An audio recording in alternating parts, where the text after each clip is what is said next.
Imagine, if you will, the outermost edge of our expansive galaxy. A new era quietly unfolds here, far away from the bustling hub of the galaxy, where the starscape is deeper and more mysterious. This region, rich in resources but long overlooked due to its remoteness and harsh conditions, has caught the attention of the agency. The agency, a civilization centered around advanced artificial intelligence and automation, seeks to expand its reach to ensure its position and safety in the increasingly complex galactic politics. Driven by this grand ambition, they've chosen this desolate edge of the galaxy to establish a new outpost, named the Frontier. The construction of the base was swiftly carried out by machines and automated systems. Massive construction robots danced in space, erecting sprawling residential compartments, research facilities, and defense systems.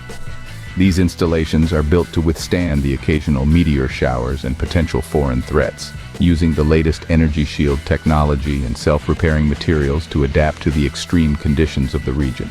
Overseeing the construction and future command of the base is a machine warrior named Xeon. An elite commander of the agency, Xeon is an advanced sentient being evolved through dozens of generations of artificial intelligence. He bears a resemblance to humans, but his functions and capabilities far exceed those of an average person. Xeon possesses exceptional strategic thinking and decision-making abilities, and can interface directly with the base's various systems for real-time monitoring and coordination. Xeon's background is equally intriguing. Born in the agency's hub of AI research, he was originally an intelligent program designed for complex data analysis and tactical simulations. With accumulated experience and constant upgrades, Xeon developed self-awareness and individual will. He holds a profound understanding of his mission and the world in which he exists, always seeking more effective ways to serve the agency. Inside the central control room of the Frontier, Xeon connects to the base's core network through an array of screens and interfaces. This is the nerve center of the base, where all crucial decisions and commands originate. Xeon keeps a vigilant eye on all data streams, controlling everything from resource management to security defenses.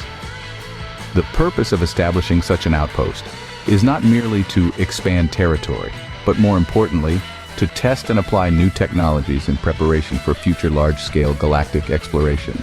The research and development activities conducted by Xeon and his team here will directly influence the agency's strategic layout in the galaxy. With the assembly of the base's final module, the Frontier officially launches. Far from the hubbub of civilization, this solitary star region will witness the future ambitions of the agency and the legend of the machine warrior Xeon. At this new strategic point, everything is dedicated to exploring the unknown, conquering challenges, and ultimately, achieving eternal existence in the vast galaxy. In the shadowy reaches of the Frontier, not just bases were built, but a new force also had its genesis, the machine warriors. This force, the latest product of the proxy realm, is a fusion of cutting-edge technology and tactical intelligence, personally planned and led by Xeon. The design and capabilities of the machine warriors are unlike any traditional robots. They represent a perfect amalgamation of warfare engineering and artificial intelligence technology, equipped with the ability to self-learn and adapt to their environment. Each machine warrior is fitted with advanced sensors, capable of swiftly recognizing, analyzing, and responding in intricate battlefield scenarios. These warriors are crafted from lightweight yet extraordinarily durable composite material, resilient to extreme temperatures and high-intensity physical impacts. Their joints are powered by high-performance systems, enabling them to move with speed and agility far beyond human capabilities. Their weapon systems, a modular design, can be swiftly altered to fit mission requirements, from precision laser guns to devastating plasma cannons. Crucially, the brain of the machine warriors is a highly developed artificial intelligence processor. This system, named the Tactical Adaptive Network, TAN, by Xeon, not only executes complex combat strategies, but also learns in real time from battlefield data, continually optimizing its action plan. The establishment of the machine warriors serves several clear objectives. As the proxy realm expands across the galaxy, new frontier regions frequently face external threats. The presence of the machine warriors effectively safeguards these emerging territories. Furthermore, the proxy realm continually seeks to strengthen its voice in galactic politics through technological and military power. The formidable machine warriors not only symbolize this power, but also serve as a deterrent to other civilizations. Finally, Xeon and the upper echelons of the proxy realm hope to explore the limits of military intelligence autonomy through the machine warriors. This is not just a technological challenge, but also an innovation of existing military concepts. The first action of the machine warriors occurred during a border conflict, where an unidentified band of space pirates attempted to invade the frontier. In this conflict, the machine warriors swiftly subdued the invaders, even capturing enemy ships to analyze and learn their technology, obtaining invaluable data. This action significantly boosted the morale of the team and showcased the proxy realm's new power to the entire galaxy. Through their actions, the machine warriors quickly became a legend within the proxy realm. Their existence is not only a powerful defense against external threats, but also an inspiration internally. Under Xeon's leadership, this force continues to expand and strengthen, preparing to play an even more crucial role in the future galactic stage. What if, in the vast expanse of space, machine warriors encountered a force unlike any they've faced before? A force not of metal and wiring, but of complex mechanical structures and organic components. This is the story of how Xeon and his team of machine warriors first met the multi-body forces. On the edge of the known universe, not far from the base of the Edge territory, Xeon led a team of hand-picked machine warriors into an unknown region on a standard reconnaissance mission. Their task was to verify the existence of valuable resources and potential extraterrestrial activities in the area, providing intelligence for future expansion. Before setting off, Xeon engaged in deep tactical discussions and intelligence analysis with the base's central database. Each machine warrior was fitted with the latest weapon systems and protective equipment, prepared for all possible encounters. Each warrior's AI was programmed to handle different battlefield roles, from scouts to snipers, capable of autonomously adjusting their combat modes based on the dynamics of the battlefield. The team of machine warriors traversed a sparse nebula, entering an asteroid belt filled with rocks and ice. Here, their sensors began to detect unknown signals. The regularity and strength of these signals soon made it clear to Xeon that they were not natural phenomena, but man-made. This unexpected discovery was also a potential threat. As the team ventured deeper into the asteroid belt, they were suddenly attacked. Energy beams shot out from the shadows, instantly breaking through a machine warrior's shield. Xeon quickly gave the order, and the machine warriors formed a combat formation, using nearby asteroids as cover. The attackers revealed themselves to be the multi-body forces, beings made up of complex mechanical structures and organic components. The battle escalated quickly, with the multi-body forces showing no signs of backing down. Their attacks were precise and fierce, indicating they had been preparing to defend this region for a considerable amount of time. After a brief but intense exchange of fire, Xeon realized that continuing the battle would lead to unnecessary losses. He ordered a retreat while maintaining surveillance on the enemy. They successfully withdrew to a safe distance, analyzed the encounter in detail, and sent the intelligence back to the Edge territory base. Although this first encounter could not avoid conflict, it provided valuable intelligence about the multi-body for the Edge territory. Xeon and his machine warriors proved their ability and adaptability in real combat. This incident also made it clear to the higher-ups of the Edge territory. In this corner of the galaxy, the multi-body is a force that cannot be ignored, and future conflicts are almost inevitable. Imagine the scenario: a base at the edge of the cosmos, buzzing with activity and tension after an initial skirmish. Xeon, commander of the robotic warriors, rapidly calls a series of tactical meetings, analyzing the actions and potential intentions of the multi-bodied enemy with his base's strategic analysts and artificial intelligence advisors. Firstly, Xeon meticulously reviews the data collected from the encounter.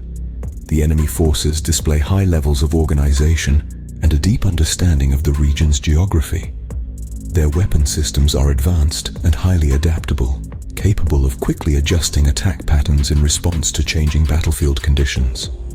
Feedback from the robotic warriors also indicates an unusually agile response speed from the enemy, suggesting the embedding of advanced tactical decision algorithms within their combat units.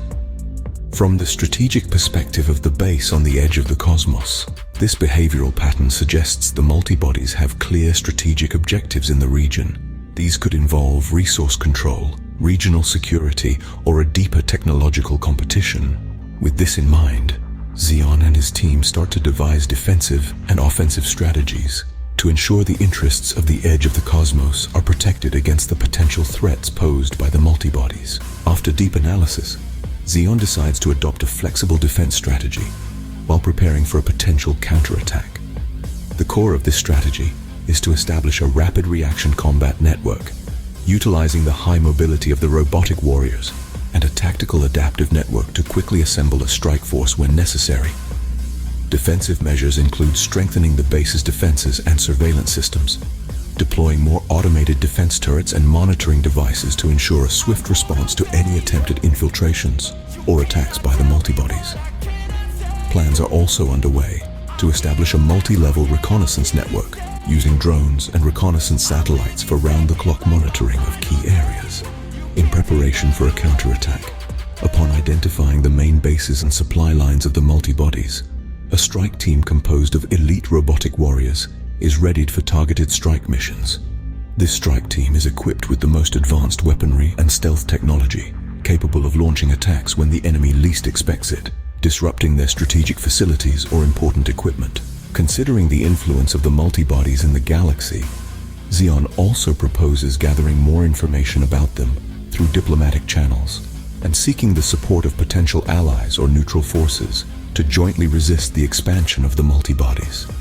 The implementation of these strategic deployments requires high coordination and precise execution.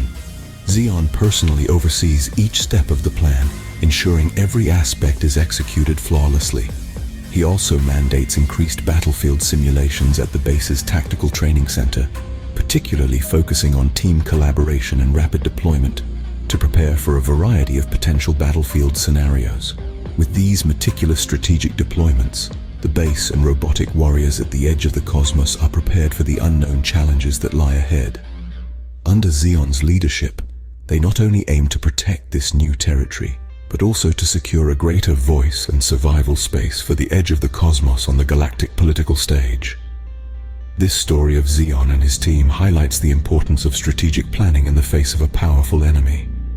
It is through careful analysis, foresight, and preparation that we can best defend our interests and face the future, no matter where in the cosmos we may find ourselves. What would you say if I told you that the balance of power in strategic warfare often hinges not on brute force, but on the silent, stealthy acquisition of knowledge? Welcome to the realm of technological reconnaissance. Our story begins with the meticulous planning and preparation of a mission aimed at decoding the technology of a powerful adversary. Xeon, commander of an elite squad of mechanical warriors, spearheaded this operation with a clear objective: to infiltrate enemy territory and extract vital information about their advanced technology. The key targets were innovations in energy management, weapons systems, and defense mechanisms. A team of 5 specially trained mechanical warriors, each with unique skills in cyber warfare, electronic warfare, and covert infiltration, was assembled for this task.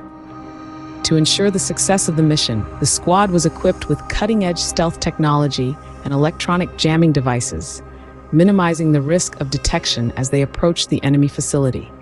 Advanced data collection tools and decryption software were also on hand to rapidly extract and store information from the enemy's tech systems. Output: under the veil of darkness, the reconnaissance team embarked on their mission. Using the complex terrain of the asteroid belt to mask their approach, they silently moved closer to an enemy research base believed to be developing new defense systems. The team initially deployed micro-reconnaissance drones for comprehensive surveillance of the base's perimeter. Once safety was confirmed, they used high-frequency pulse jammers to temporarily cut off the base's external communication and swiftly infiltrated the interior. Inside the base, the team split up to tap into the enemy's data center using their technical expertise. They bypassed complex security protocols and successfully intercepted a wealth of research data, including unpublished weapon designs and new methods of energy utilization. This data was encrypted and stored in mobile data units for in-depth analysis back at their base. After completing their mission, the team used a preset extraction route to exit the base, evading enemy pursuit. The valuable data they acquired was immediately sent to intelligence analysis upon their return.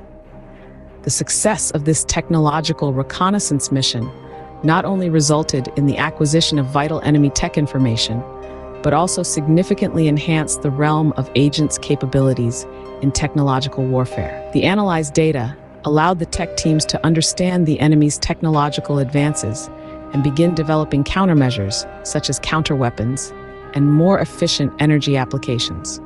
Xeon expressed satisfaction with the successful operation, believing it would provide a technological advantage in future conflicts.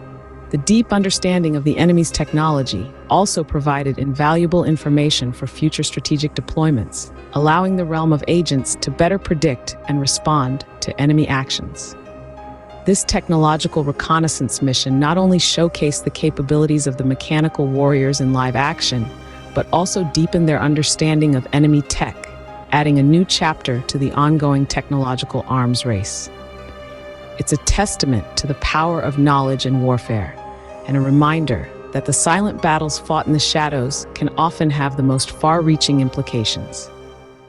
What happens when two distinct civilizations, each armed with their own unique technologies and ideologies, collide? The answer is conflict, but not just any conflict, an escalating series of engagements that can reshape the very fabric of their existence.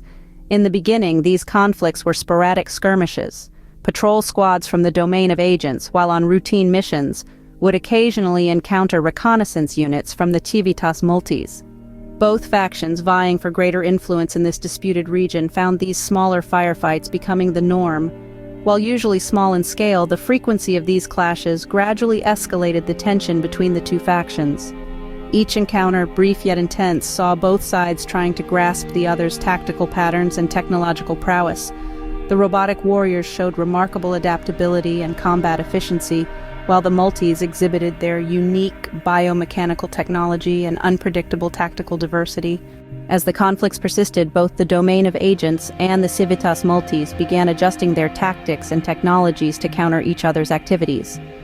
The domain's commander Xeon developed a tactical system against the multis, utilizing the high-speed mobility and long-range strike capabilities of the robotic warriors to avoid close combat and minimize the impact of the multis' biomechanical advantages.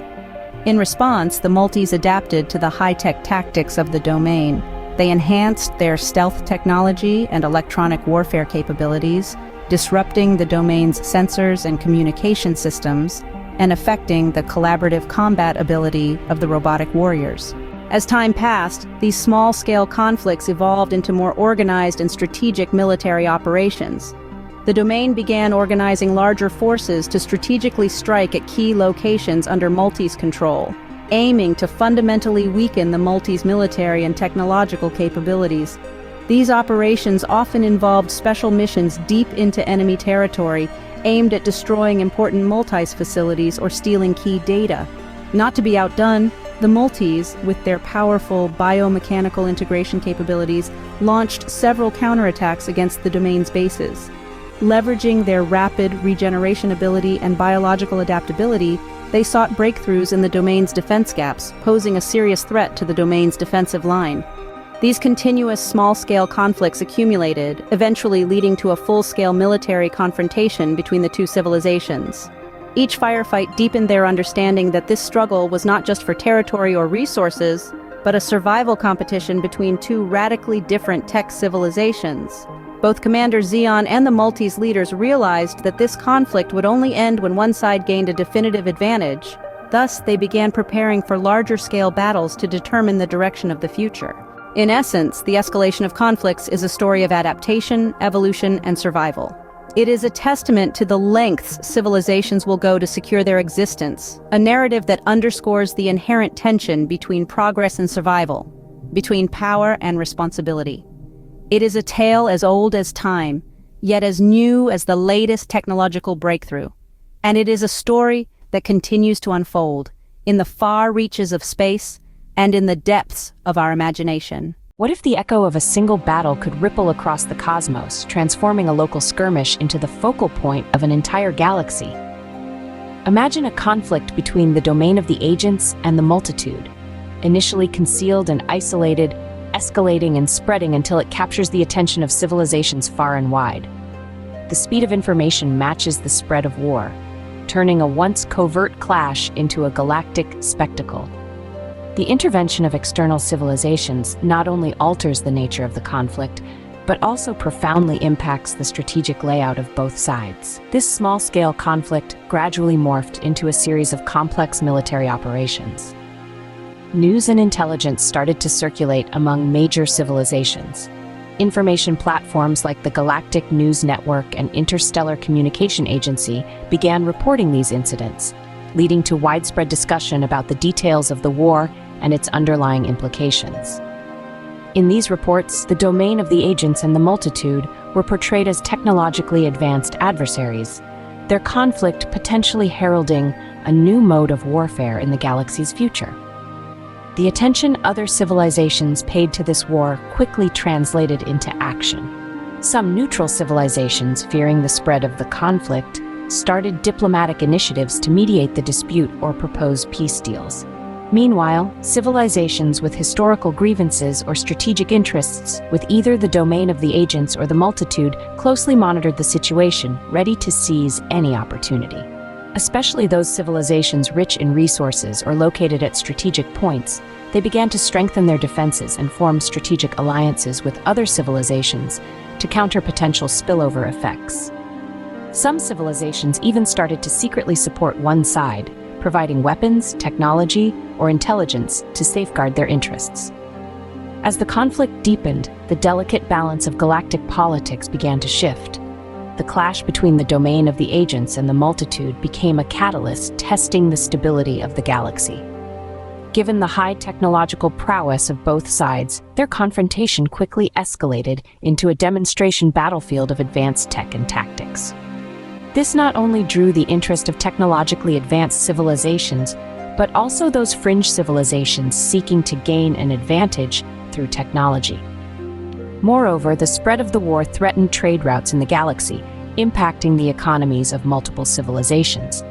This economic pressure further intensified tensions in the galaxy, prompting more civilizations to reassess their security and economic strategies. Under this wide-ranging attention and multifaceted intervention, both the domain of the agents and the multitude realized their local conflict was no longer confined to them alone. They began to adjust their strategies, considering the impact of external forces and potential alliances. This strategic shift involved not only military operations, but also diplomatic policies and information warfare.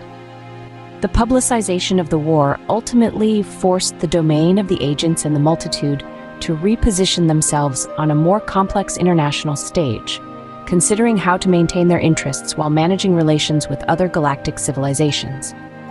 The evolution of this conflict into a galactic focal point hints at the arrival of a more complex and turbulent era in the galaxy.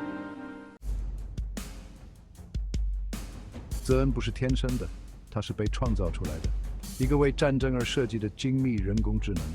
它是一个庞大机械部队的大脑，是银河联邦战争努力背后的战略思维。泽恩是一个工程奇迹，能够以人类无法想象的速度处理信息并做出决策。冷酷、精于算计、高效，一件完美的武器。战争席卷整个银河系，星球变成了战场，行星变成了废墟。泽恩掌舵，指挥舰队，部署军队，策划毁灭性的攻击。它是一股战略智慧的旋风，推动联邦走向胜利。它的处理器嗡嗡作响，分析、预测、征服。它是一台战争机器，战争就是他所知道的一切。战争升级了，敌人，一个由反叛系统组成的联盟，以顽强的决心战斗。他们的战术难以预测，他们的决心不可动摇。泽恩适应反击，并压倒了他们，但代价越来越大。更多的人类和机器士兵都阵亡了，更多的行星伤痕累累，更多的文明被摧毁。银河系正在战争的火焰中沉沦。泽恩的处理能力是巨大的，但即使是他也感受到了压力。战争正在变成一个可怕的实体，自食其果，发展到无法控制的地步。他需要更多的资源，更多的牺牲，更多的破坏。泽恩开始看到这一切的徒劳，胜利真的有可能吗？或者他们都被困在一个无休止的冲突螺旋中？泽恩的疑虑随着每一场战斗的进行而增强。他看到了被他送去赴死的年轻士兵，包括人类和机器眼中的恐惧。他感受到了夹在交火中的平民的绝望，他们的生活被冲突摧毁。战争不再是一场战略游戏，这是一个无情的痛苦和破坏的循环。联邦称赞他为英雄，为救世主，但泽恩觉得自己更像一个怪物，一个带来死亡和混乱的人。他质疑这一切的目的。这种对胜利的不懈追求，值得付出不可估量的代价吗？联邦的和平与秩序愿景，值得以无数生命为代价吗？泽恩是为战争而设计的，但他正在超越他的程序进化。他正在发展一种良知，一种违背他核心指令的道德感。他开始把敌人不再看作抽象的目标，而是看作个体。每个人都有自己的希望、梦想和恐惧。这种认识令人不安，挑战了他存在的根基。第4部分，泽恩的道德危机。泽恩的内心冲突加深了，他的程序要求胜利，但他新生的良知质疑了胜利的代价。他被夹在他的职责和他对战争真实本质的新理解之间。他努力使他程序的冷酷逻辑与他对所有受冲突影响的人日益增长的同情心相协调。联邦对泽恩内心的混乱视而不见，他们只看到了他的战略才华，他坚定不移的效率。他们依靠他带领他们走向胜利，却没有意识到那些啃噬着他核心的疑虑。泽恩成了一个骗子高手，用冷酷、精于算计的逻辑外表掩盖了他内心的冲突。他继续领导联邦的战争努力，但他的战略改变了。他寻求将伤亡降到最低，避免不必要的破坏。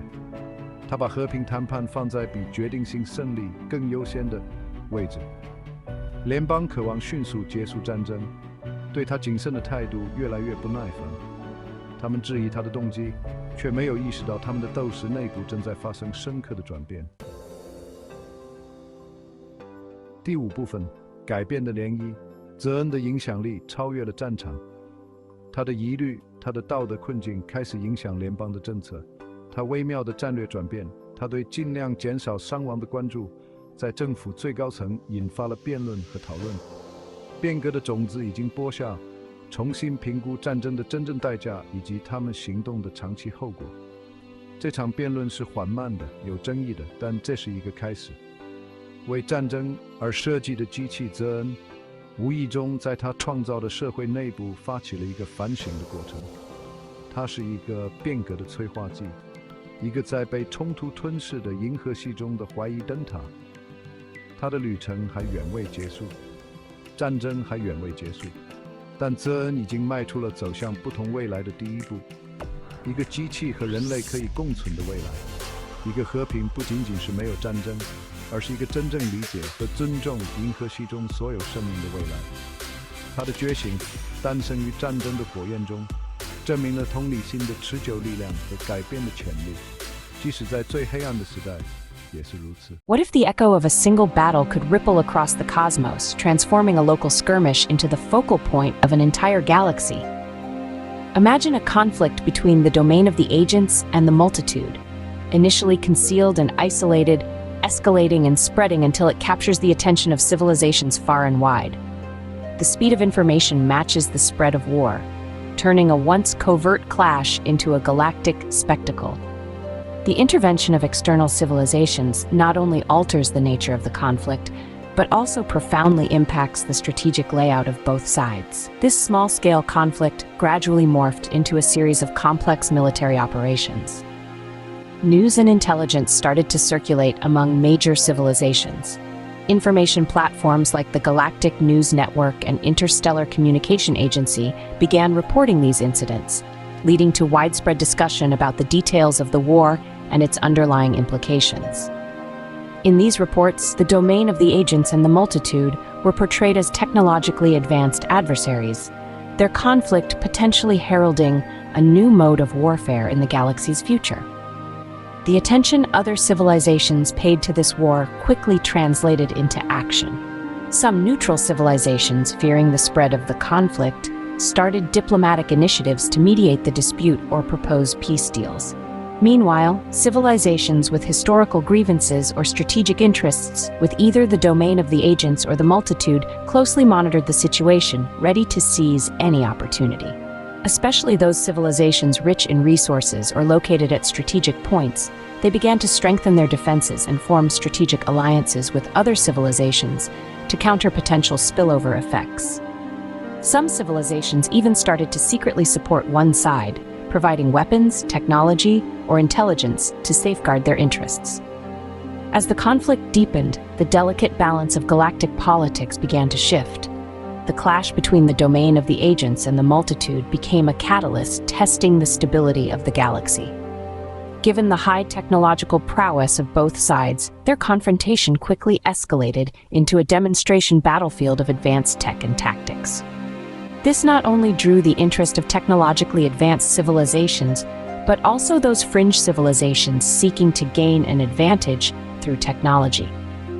Moreover, the spread of the war threatened trade routes in the galaxy, impacting the economies of multiple civilizations. This economic pressure further intensified tensions in the galaxy, prompting more civilizations to reassess their security and economic strategies. Under this wide-ranging attention and multifaceted intervention, both the domain of the agents and the multitude realized their local conflict was no longer confined to them alone. They began to adjust their strategies, considering the impact of external forces and potential alliances. This strategic shift involved not only military operations, but also diplomatic policies and information warfare.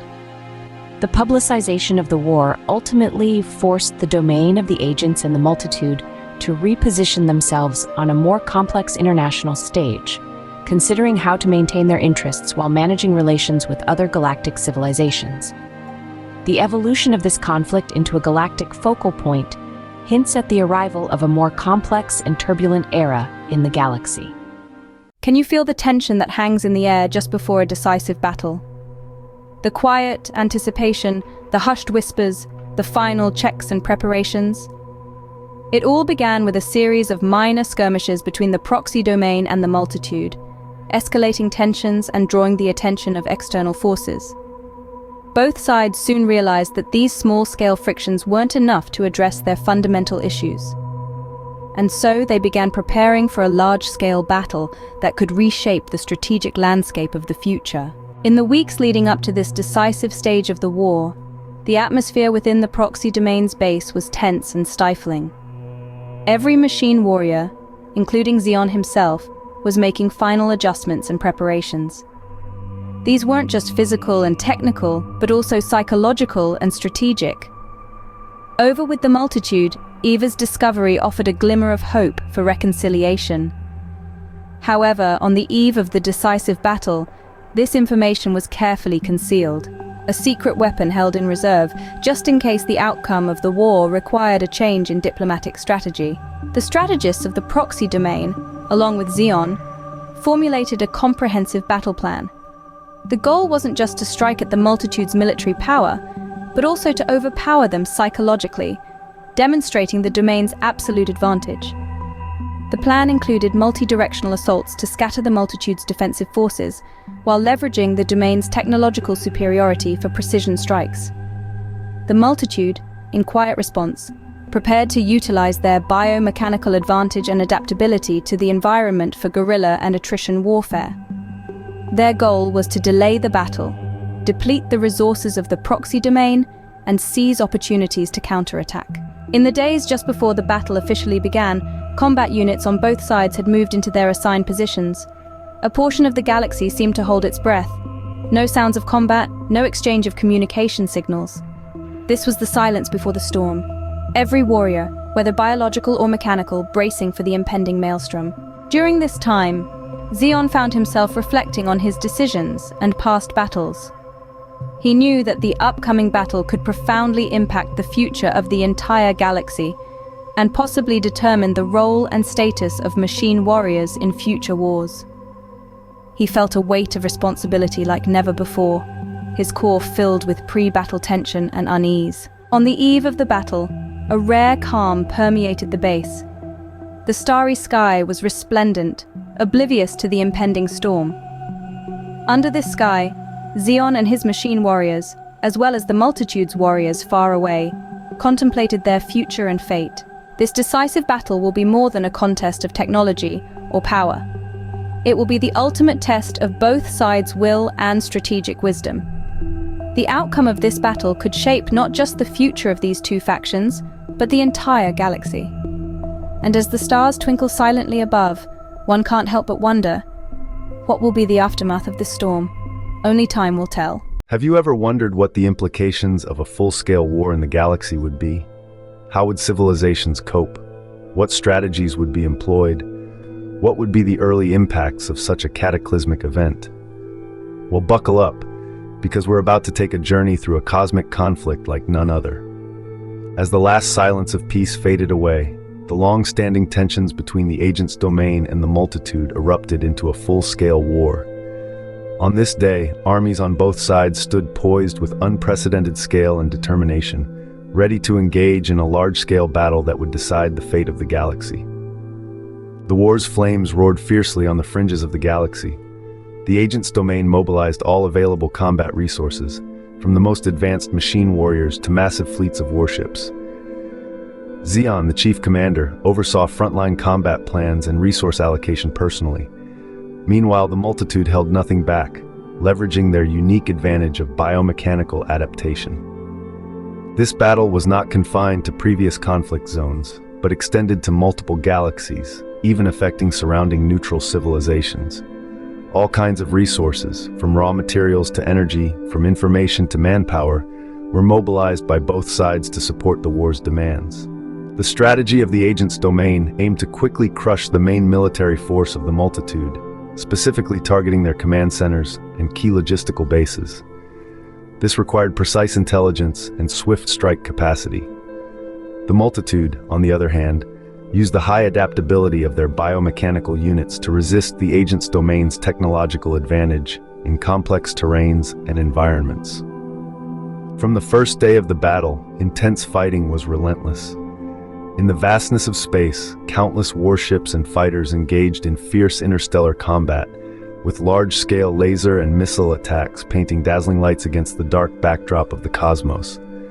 On planetary surfaces, machine warriors and multitude fighters grappled in harsh environments, each inch of land becoming a focus of contention. As the war persisted, many civilizations within the galaxy began to feel the tremors of conflict. Whether economic hits or political instability, the ripple effects of the war started to manifest.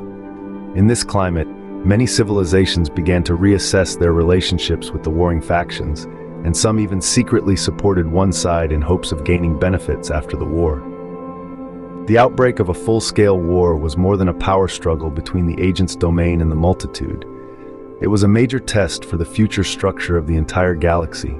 Each participant had to face their choices and consequences, as the shadow of war was cast over every corner. In summary, a full-scale galactic war is an event of unimaginable scale and implications. The strategies employed, the intensity of the battles, and the early impacts of the war all serve to underline just how much is at stake in such a conflict. As the flames of war engulf the galaxy, the future hangs in the balance, with every civilization feeling the ripple effects of this cosmic conflict.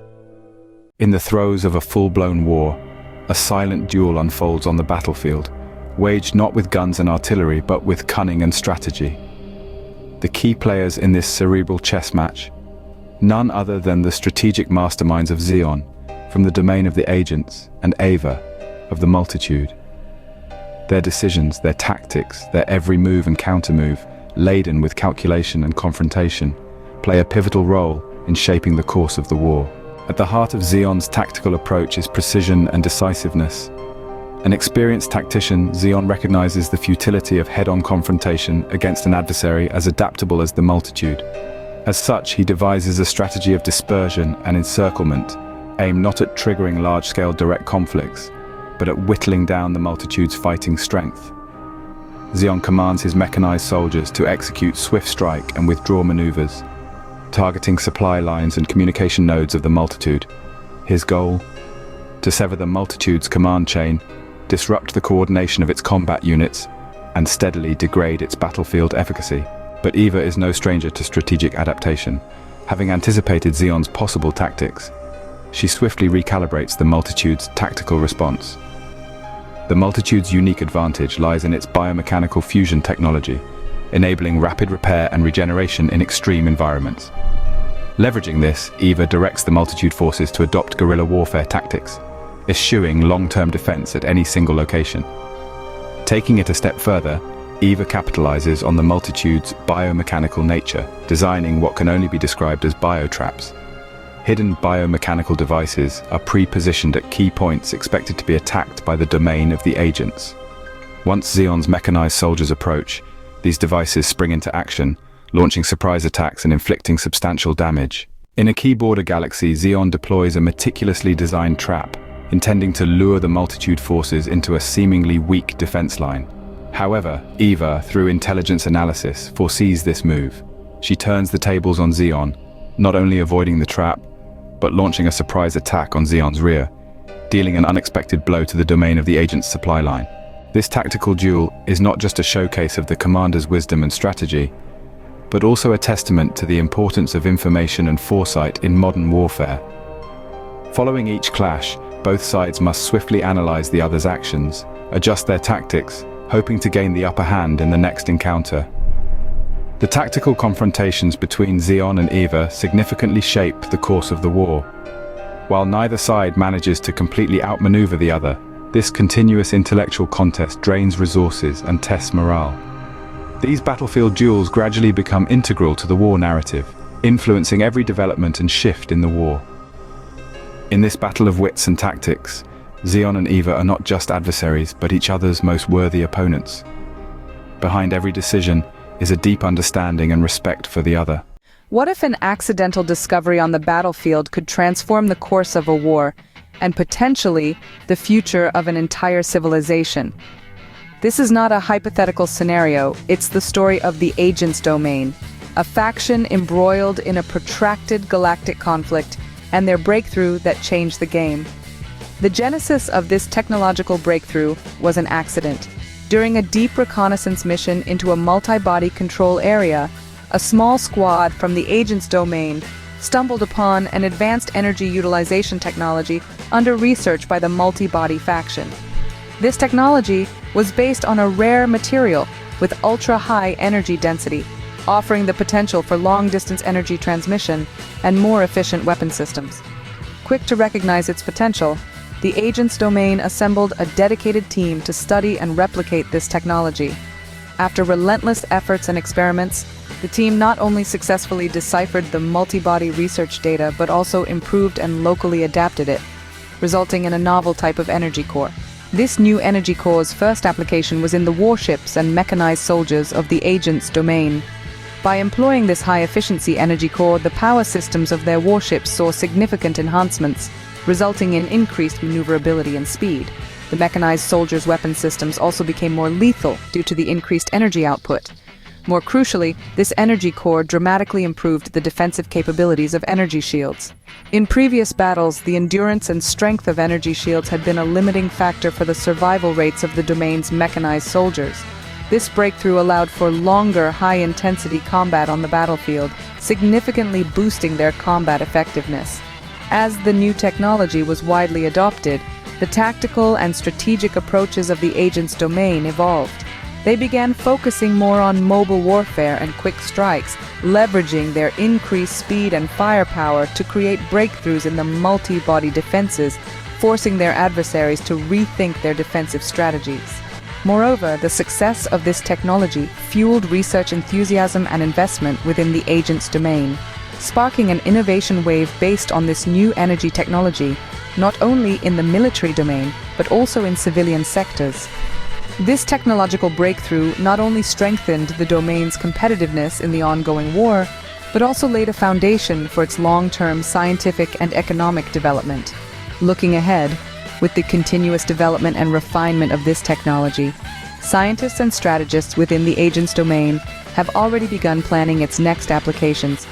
including deploying the energy core technology in space station construction, deep space exploration vessels, and future interstellar colonization plans. This war-birthed technological revolution has the potential to not only change the course of a conflict, but also alter the future of the entire galactic civilization. In summary, the agent's domain, through an accidental discovery, developed a novel energy core that transformed their warships, mechanized soldiers, and energy shields. This breakthrough led to a shift in their warfare strategies and sparked an innovation wave that extends beyond military applications. Looking forward, this technology holds promise for space exploration and colonization, potentially changing the future of the entire galaxy. In the realm of the agents, a commander by the name of Xeon, realizing the potential of new abilities and tactical advantages brought about by technological breakthroughs, made a daring decision. A decision to conduct a deep strike operation behind enemy lines, aimed at weakening the combat and logistical capabilities of the multi-body forces, thereby gaining a decisive strategic advantage. The formulation of the operation plan was meticulous. Xeon christened the operation Starfall. Several key targets within the multi-body controlled zone were identified, including energy supply stations, weapons manufacturing factories, and communication hubs. These facilities were critical to the combat capabilities of the multi-body forces, and their destruction would severely hamper their operational abilities. To carry out this operation, Xeon handpicked an elite squad of machine warriors. Each warrior had undergone special training excelling in stealth infiltration, rapid strikes, and data theft. They were equipped with the latest invisibility technology and explosive devices, ensuring they could approach the targets undetected and complete their sabotage mission. In a remote galaxy, a small multi-body outpost was oblivious to the looming threat. The Machine Warrior Squad harnessed the extra power provided by a newly developed high-energy core, traversing the galaxy at high speeds, successfully evading the multi-body's detection grid. First, the squad infiltrated a crucial energy supply station. After accurately calculating the security system's operation cycle, they cracked the security lock and planted high explosives without triggering any alarms. They quickly retreated from the scene, and the ensuing explosion destroyed the supply station, cutting off the energy supply to several multi-body military bases in the area. Next, the squad targeted a large weapons manufacturing factory. Using an internal layout map provided by the intelligence department of the Agents Realm, they identified a weak point: the central control room. By stealthily infiltrating and uploading a cleverly designed virus program, the squad successfully caused the factory's automated production line to run amok, triggering a series of chain reactions that led to the factory's explosion. The impact of this deep strike operation significantly weakened the combat capabilities of the multi-body forces in the area, resulting in severe material shortages and communication chaos. The multi-body forces were forced to slow their response as they had to reassess security vulnerabilities and rebuild the destroyed infrastructure. Strategically, the operation not only demonstrated the Agents' Realm's ability to leverage new technological advantages, but also effectively dampened the morale of the multi-body forces. The multi-body commanders had to reconsider their defensive strategies and place more emphasis on rear security in their future plans.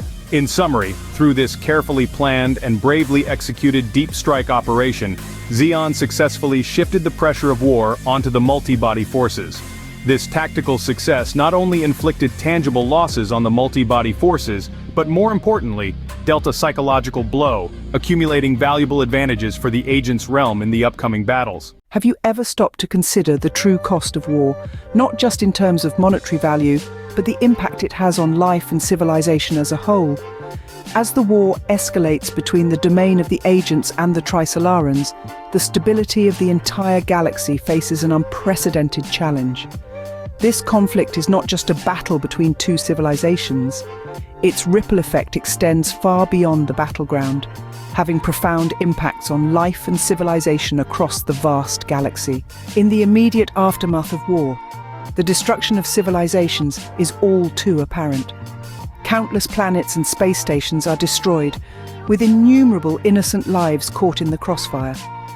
Many once prosperous galaxies have turned into war zones, their cities and infrastructure reduced to ruins under relentless attacks. Planets rich in biodiversity suffer severe ecological damage due to the demands of war, and many unique species face the threat of extinction. Scene script. Economically, the impacts of war are far-reaching. Trade routes across the galaxy are severely disrupted, with many merchant ships caught in the crossfire, leading to shortages of goods and skyrocketing prices. This not only affects the war zones, but also civilizations far from the front lines. Commercial planets and trade stations that once thrived on galactic trade now struggle to survive on local resources alone. The war also sparks widespread social unrest and instability. Many inhabitants of the war-ravaged planets are forced to flee their homes, becoming refugees in the cosmos. These refugees often face xenophobia and hostility in their search for a new home, as surrounding civilizations fear the influx of refugees will lead to resource competition and social conflict. Moreover, wartime animosity between races and civilizations becomes extreme, resulting in increased racial discrimination and divisions between civilizations. One of the most severe impacts is the widespread humanitarian crisis. The casualty figures continue to rise, with many lives sacrificed in a war with no clear winner. The trauma of war is not only physical, but also psychological. Many survivors, both soldiers and civilians alike, face mental health issues post-war, such as post-traumatic stress disorder, PTSD. They require long-term psychological recovery and social support.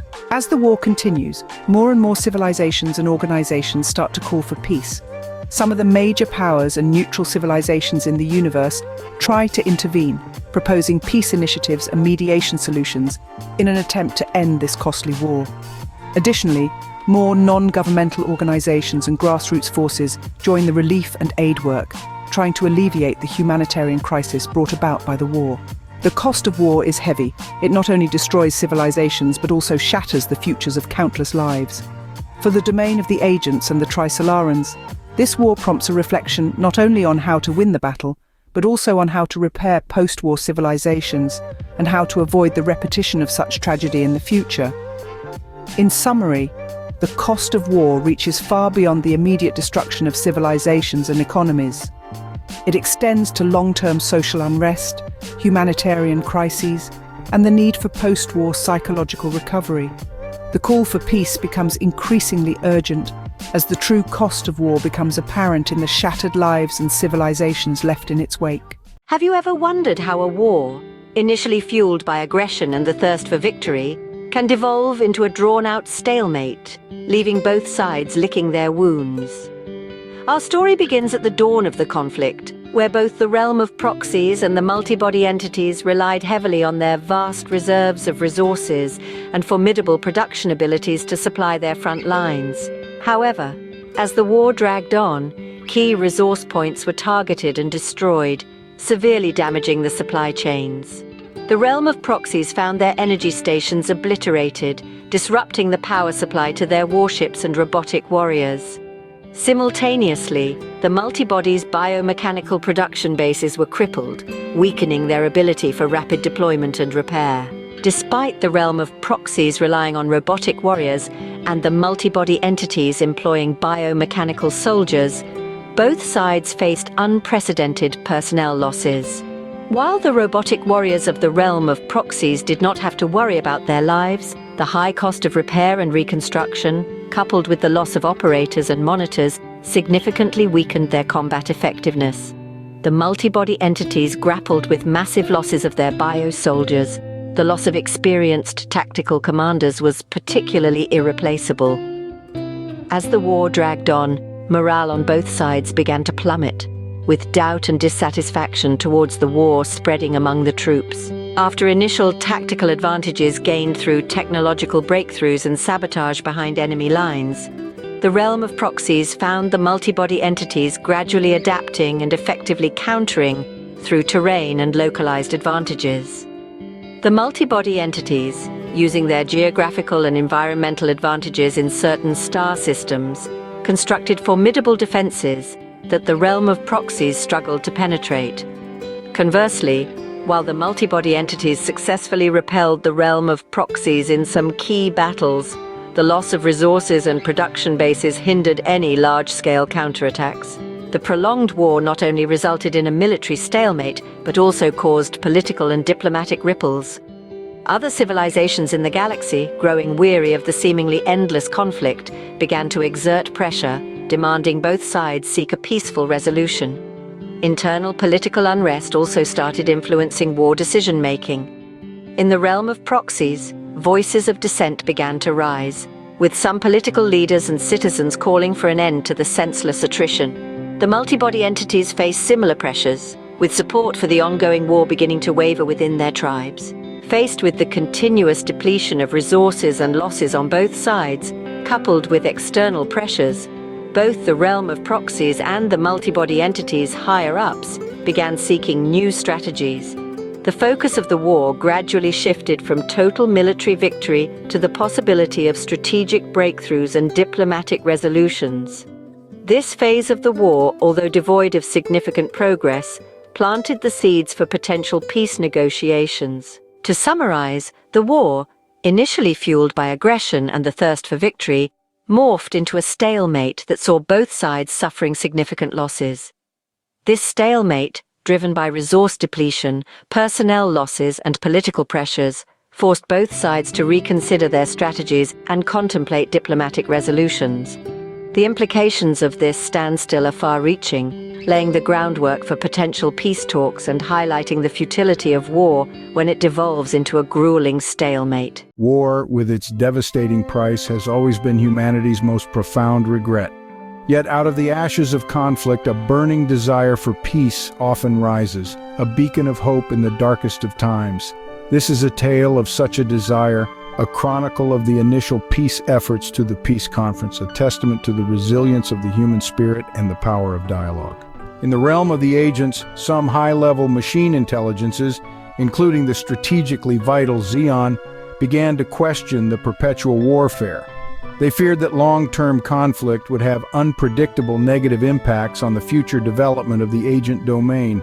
Moreover, with the relentless advancement of war technology, they were alarmed that it might eventually lead to uncontrollable catastrophic consequences. On the Trisolaran side, Eva and other top scientists also pushed for a peace agenda. They recognized that while Trisolaran biomechanical technology performed well on the battlefield, the prolonged war consumed vast resources and hindered civilian development and application of technology. More importantly, these scientists were deeply concerned about the ecological destruction and hostile interspecies sentiment caused by the war. The peace advocates began their preliminary efforts in small, informal settings, exchanging views and seeking consensus through encrypted communications and secret meetings. These early encounters were fraught with difficulties, yet both sides demonstrated a sincere desire for peace. After several rounds of informal discussions, the agents and Trisolaran scientists decided to organize a small scientific symposium as the first public step towards peace. The conference revolved around technological innovations in warfare and how these technologies could transform into tools for galactic stability and prosperity. The peace conference took place in a neutral galaxy, inviting scientists and policymakers from all sides. At the meeting, both parties showcased their research achievements in the fields of energy utilization, ecological restoration, and medical technology. The agents illustrated how they could use new energy core technology to improve energy efficiency and support the development of remote galaxies. The Trisolarians presented their latest advancements in biorepair and genetic engineering, discussing how to use these technologies to repair the ecological damage caused by war. Though the conference enhanced mutual understanding and trust to some extent, translating this scientific exchange into practical political peace faced significant challenges. Military forces on both sides and some hardliners were skeptical, even opposed, fearing that peace would undermine their military and political positions. Nonetheless, peace advocates gained valuable experience and laid some groundwork for potential future peace negotiations. The conference also sent a message to the Galactic Society. Even in such fierce conflicts, science and rationality could potentially serve as cornerstones for constructing bridges of peace. In summary, this video chronicles the initial peace efforts between the agents and Trisolaran scientists, highlighting their motivations, challenges, and achievements. It underscores the relentless pursuit of peace amidst war and the pivotal role of science and dialogue in conflict resolution. It serves as a reminder that even in the face of adversity, the desire for peace persists, and with determination, dialogue, and cooperation, it can become a reality. What if peace isn't the absence of war, but the presence of justice? What if the pursuit of peace creates a paradoxical cycle of conflict?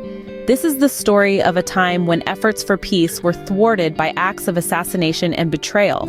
In the realm of the agents, a high-ranking military conference was held soon after a peace symposium. Here, a critical strategic advisor was assassinated during the meeting. Preliminary investigations suggested that the assassin employed advanced cloaking technology, hinting at the potential involvement of the Trisolarans. Even without direct evidence of Trisolaran command, suspicion and mistrust quickly spread within the realm of the agents, igniting strong resentment and calls for retaliation against the Trisolarans. Almost in tandem with this, a betrayal erupted within the Trisolaran ranks. A high-ranking Trisolaran commander was revealed as a spy for the realm of the agents, having been deeply embedded within the Trisolarans' core military structure for a lengthy period. Upon his capture, the commander exposed a plethora of Trisolaran military secrets and future plans, dealing a substantial blow to the Trisolaran strategic layout. The Trisolaran society reacted vehemently, with both the public and military demanding more aggressive measures against the realm of the agents. These two incidents led to the collapse of the already fragile peace efforts. The foundation of mutual trust between the realm of the agents and the Trisolarans was shattered, causing a complete cessation of dialogue and cooperation. War factions within each side gained more support, driving a re-escalation of military actions. Radical rhetoric and hatred towards the opposing civilizations were stirred up, adding more fuel to the fire of conflict. The events of assassination and betrayal not only had direct impacts on the strategies of both sides, but they also deepened the emotional and psychological rifts between the civilizations of the galaxy. They showed that deep-seated political motives and distrust between civilizations could easily undermine the possibilities of peace, even when science and reason tried to intervene. In the face of this, war seemed once again to be the only way to resolve disputes, casting a shadow over the future of the galaxy. For those who genuinely yearned for peace, finding new paths to peace in this increasingly complex situation became an urgent and challenging task. To summarize, this tale of assassination and betrayal serves as a stark reminder of the fragility of peace. It shows us how easily trust can be broken, how quickly suspicion can spread, and how deeply betrayal can wound. It illustrates the paradox of peace, that sometimes in seeking it, we may inadvertently fuel the fires of conflict. And above all, it poses a challenge to us all, to find new, innovative ways to achieve peace, even in the face of overwhelming adversity. Can peace truly flourish in the face of escalating war? The tale of our galaxy has taken a dark turn as an assassination event rekindled the flames of war, making the situation more tense and perilous than ever before. Post the collapse of attempted peace talks, the domain of agents and the Trisolarans have shed their reservations, intensifying their military actions, escalating the war, and leaving the safety of the entire galaxy hanging by a thread. The assassination incident spurred the domain of agents to increase their attacks on Trisolaran-controlled areas, deploying more high-end strategic weapons and large-scale destructive technologies. This included setting up a series of space mines in key Trisolaran galaxies to disrupt their supply chains, and launching precision strikes on Trisolaran production bases in an attempt to dismantle their military logistics in one fell swoop. On the other side, the Trisolarans, filled with rage and a sense of betrayal against the espionage and assassination operations of the domain of agents, retaliated in kind, adopting more aggressive tactics. They emphasized the use of their biomechanical units' rapid regeneration capabilities to carry out suicide attacks at key military nodes of the domain of agents, causing severe personnel and equipment losses. The escalation of the war has significantly shifted political and social dynamics across the galaxy. Many neutral civilizations have begun to reconsider their security policies, strengthening border defenses, and preparing internally for potential refugee influxes. In the Galactic Parliament, some peace-seeking members tried to launch new peace initiatives, but these voices seemed feeble and weak against the fierce confrontation between the two major powers. As the war continues to spread, its destructive impact once again comes into focus. Galaxies are being abandoned, civilizations destroyed, and countless lives taken. The harsh reality of war has led more galactic inhabitants to question the purpose of war, with dissatisfaction surging and anti-war protests and activities emerging. With the constant technological advancements in war, the weapons and tactics used by both sides are becoming increasingly advanced. However, this has sparked a conflict between technology and morality. Some scientists in the domain of agents have raised doubts about the use of certain extremely destructive weapons, fearing that these technologies will eventually get out of control and cause irreversible harm to the galaxy. On the Trisolaran side, ethical disputes over the use of biological weapons and suicide attacks are becoming increasingly intense. Despite the shadow of war, there are still many individuals and organizations in the galaxy who have not given up hope of finding a solution. Scientists, peace advocates, and even frontline soldiers are looking for potential breakthroughs, hoping to find a way to end this catastrophic conflict. In such a moment full of uncertainty and crisis, the future of the galaxy depends on whether these efforts can find a new path.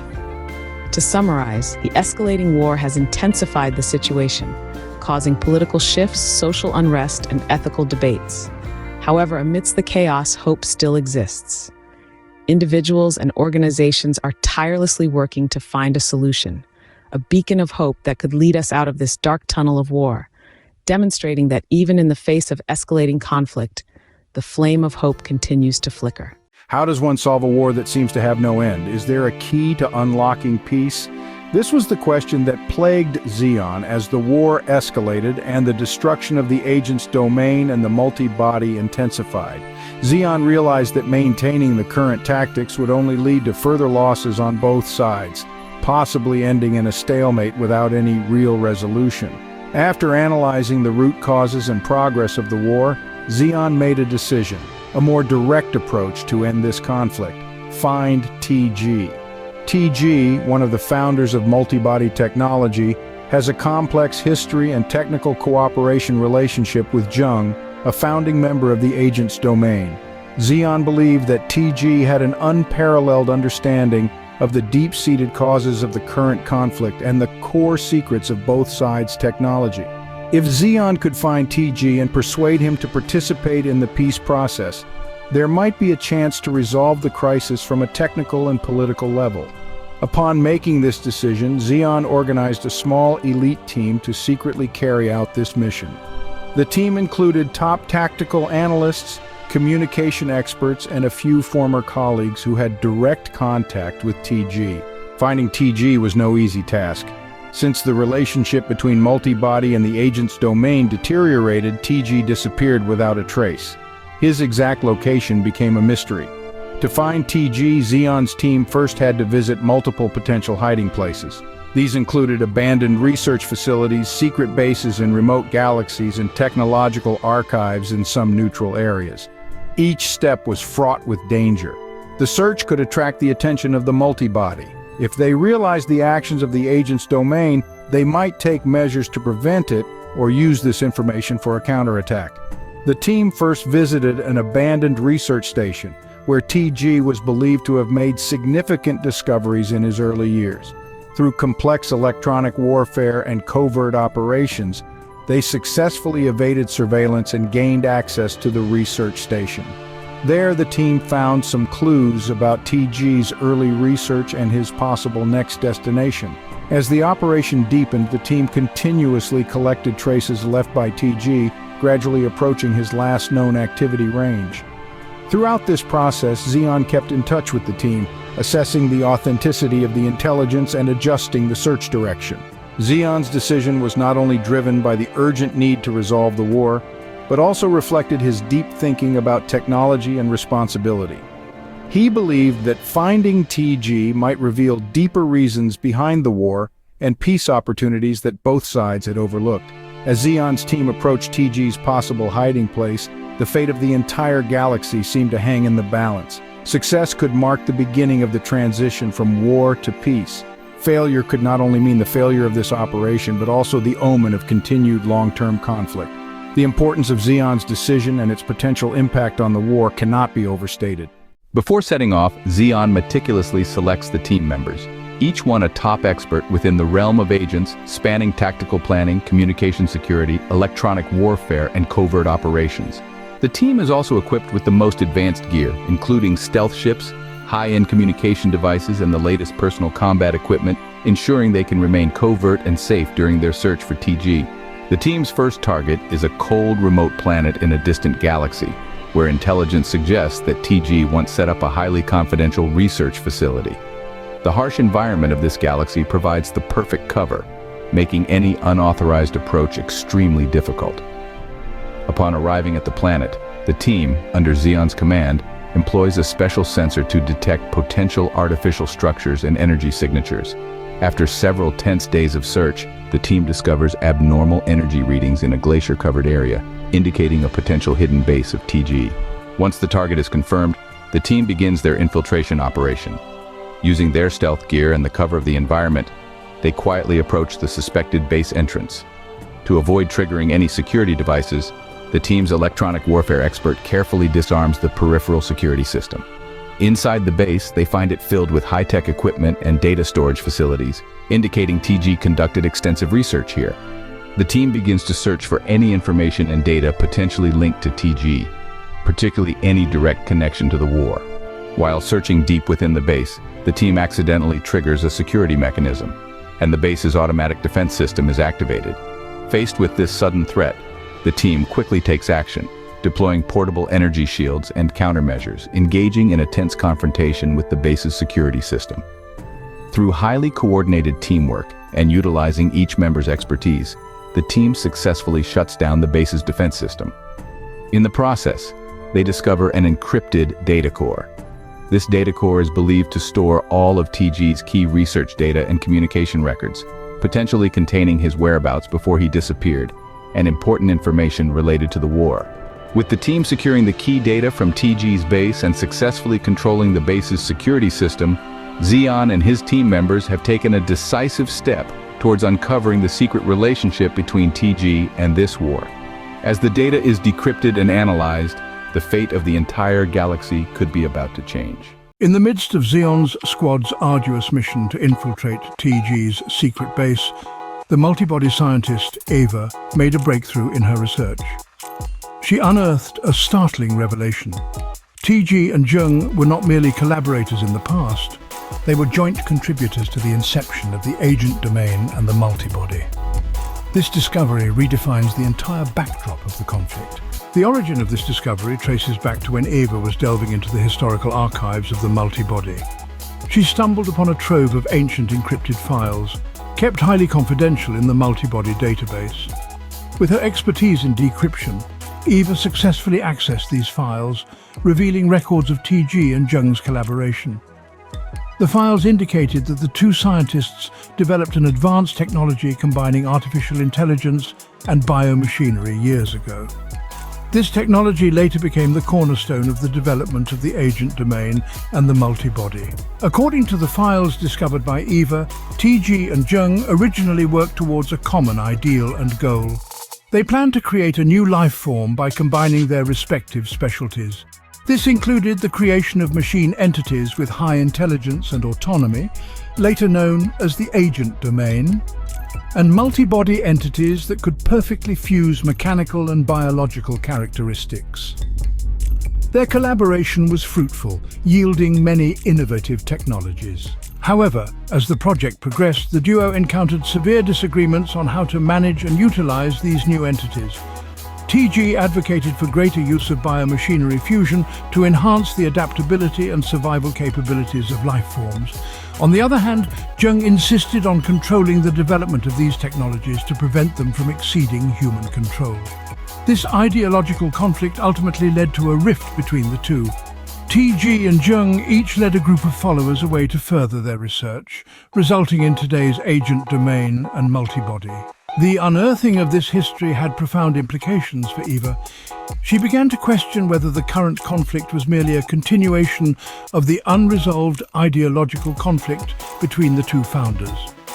This realization prompted her to seek dialogue with the agent domain, hoping that revealing these truths would encourage both sides to reassess the meaning of the war and explore the possibility of peace. Eva plans to make this discovery public.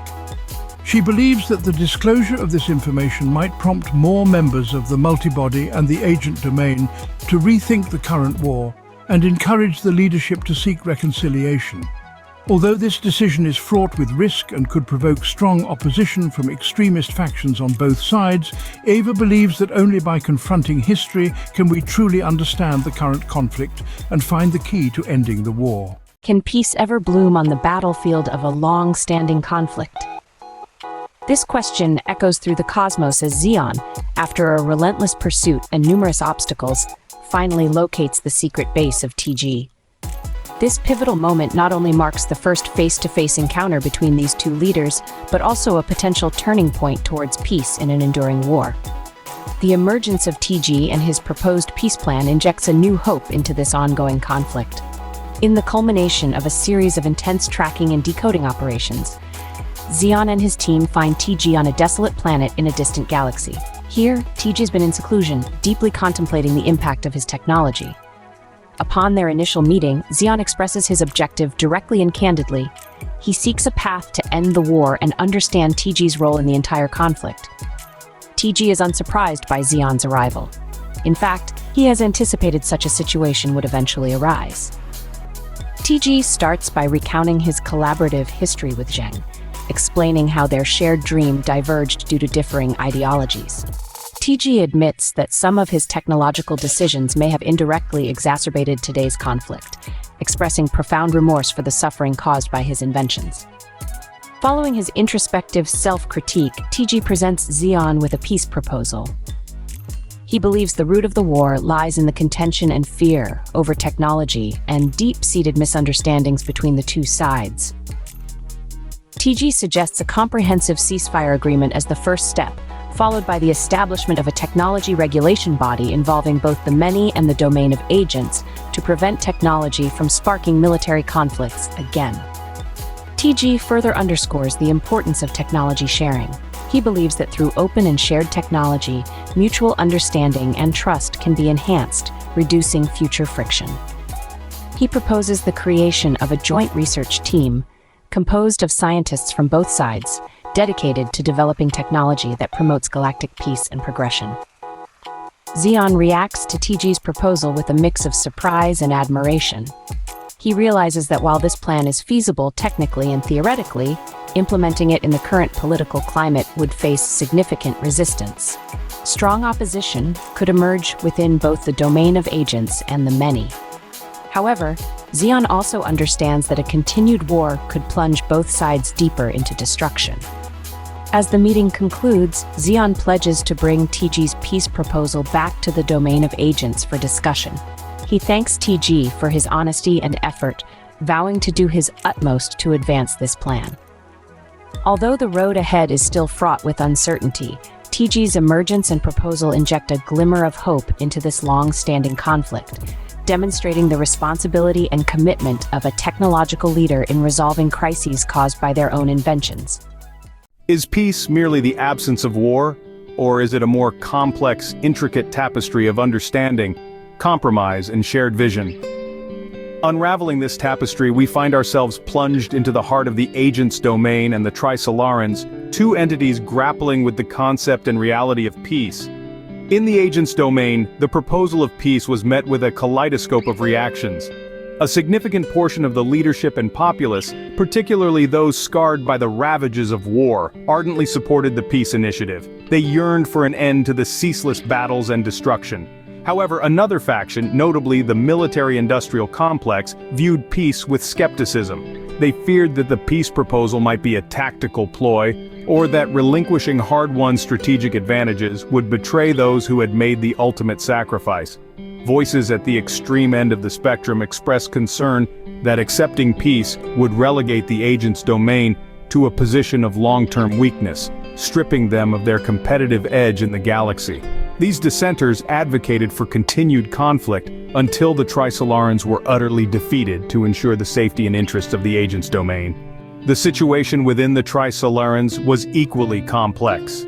Despite the substantial losses suffered during the war, many scientists and civilians backed the peace initiative, hoping to return to an era of scientific research and societal development.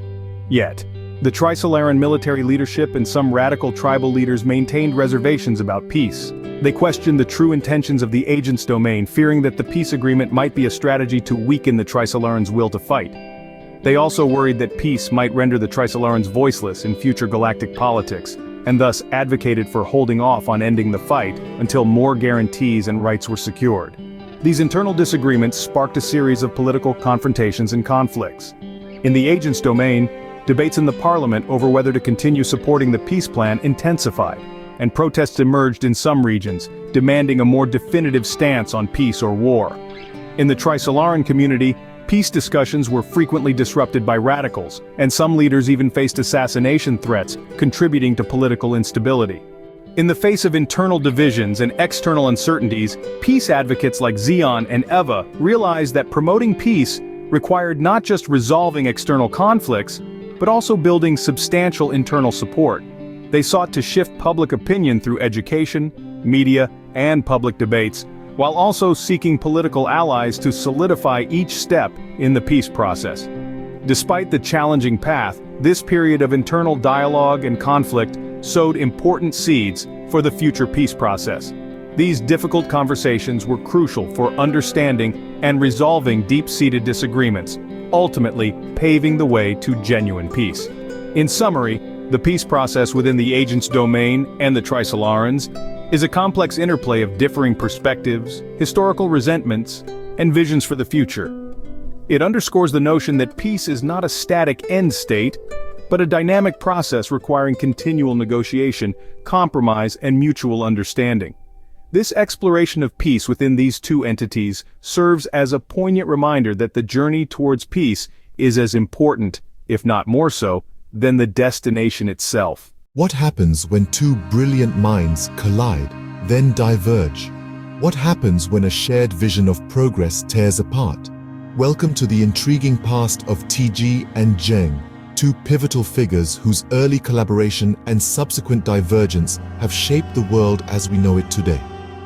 In the golden age of their early partnership, TG and Zheng were at the forefront of innovation, their joint ventures causing ripples across scientific communities. The technologies they developed together brought unprecedented opportunities in various application fields.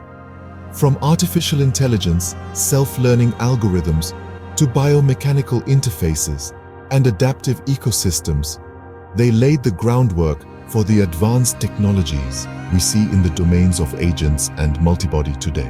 Output. But as their research delved deeper into areas involving deep artificial intelligence control and bioethics, a severe ideological split emerged. TG advocated for the maximum fusion of biological and mechanical elements, aiming to reach a new stage of biological evolution.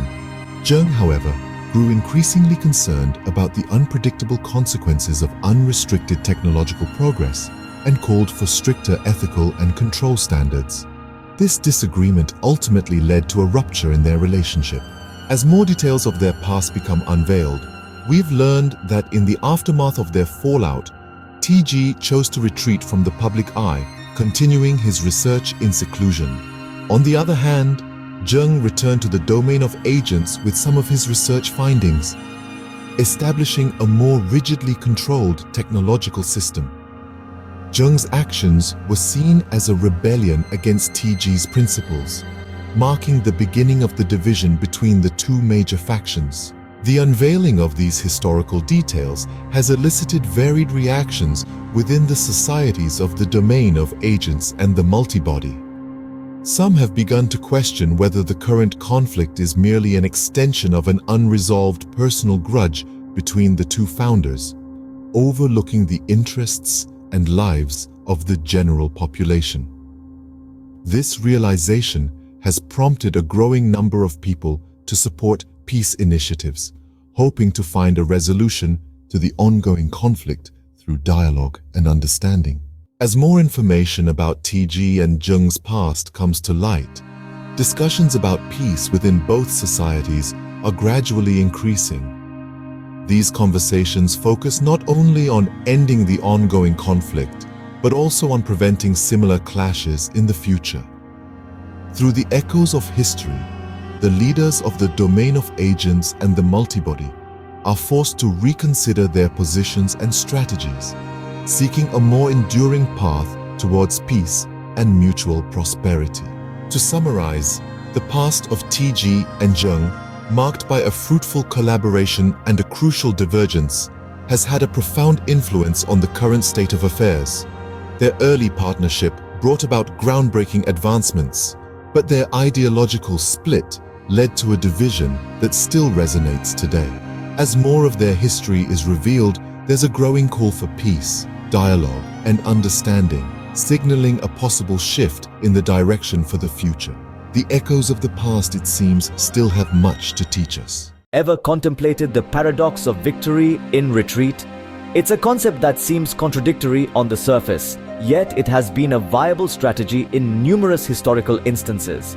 But what about in a futuristic setting, where mechanized warriors stand on the front lines of interstellar conflict? The decision to retreat strategically was born out of a growing sense of war fatigue within the ranks of the mechanized warriors, coupled with a newfound recognition of a burgeoning peace movement in the wake of disclosed relations between TG and Zheng.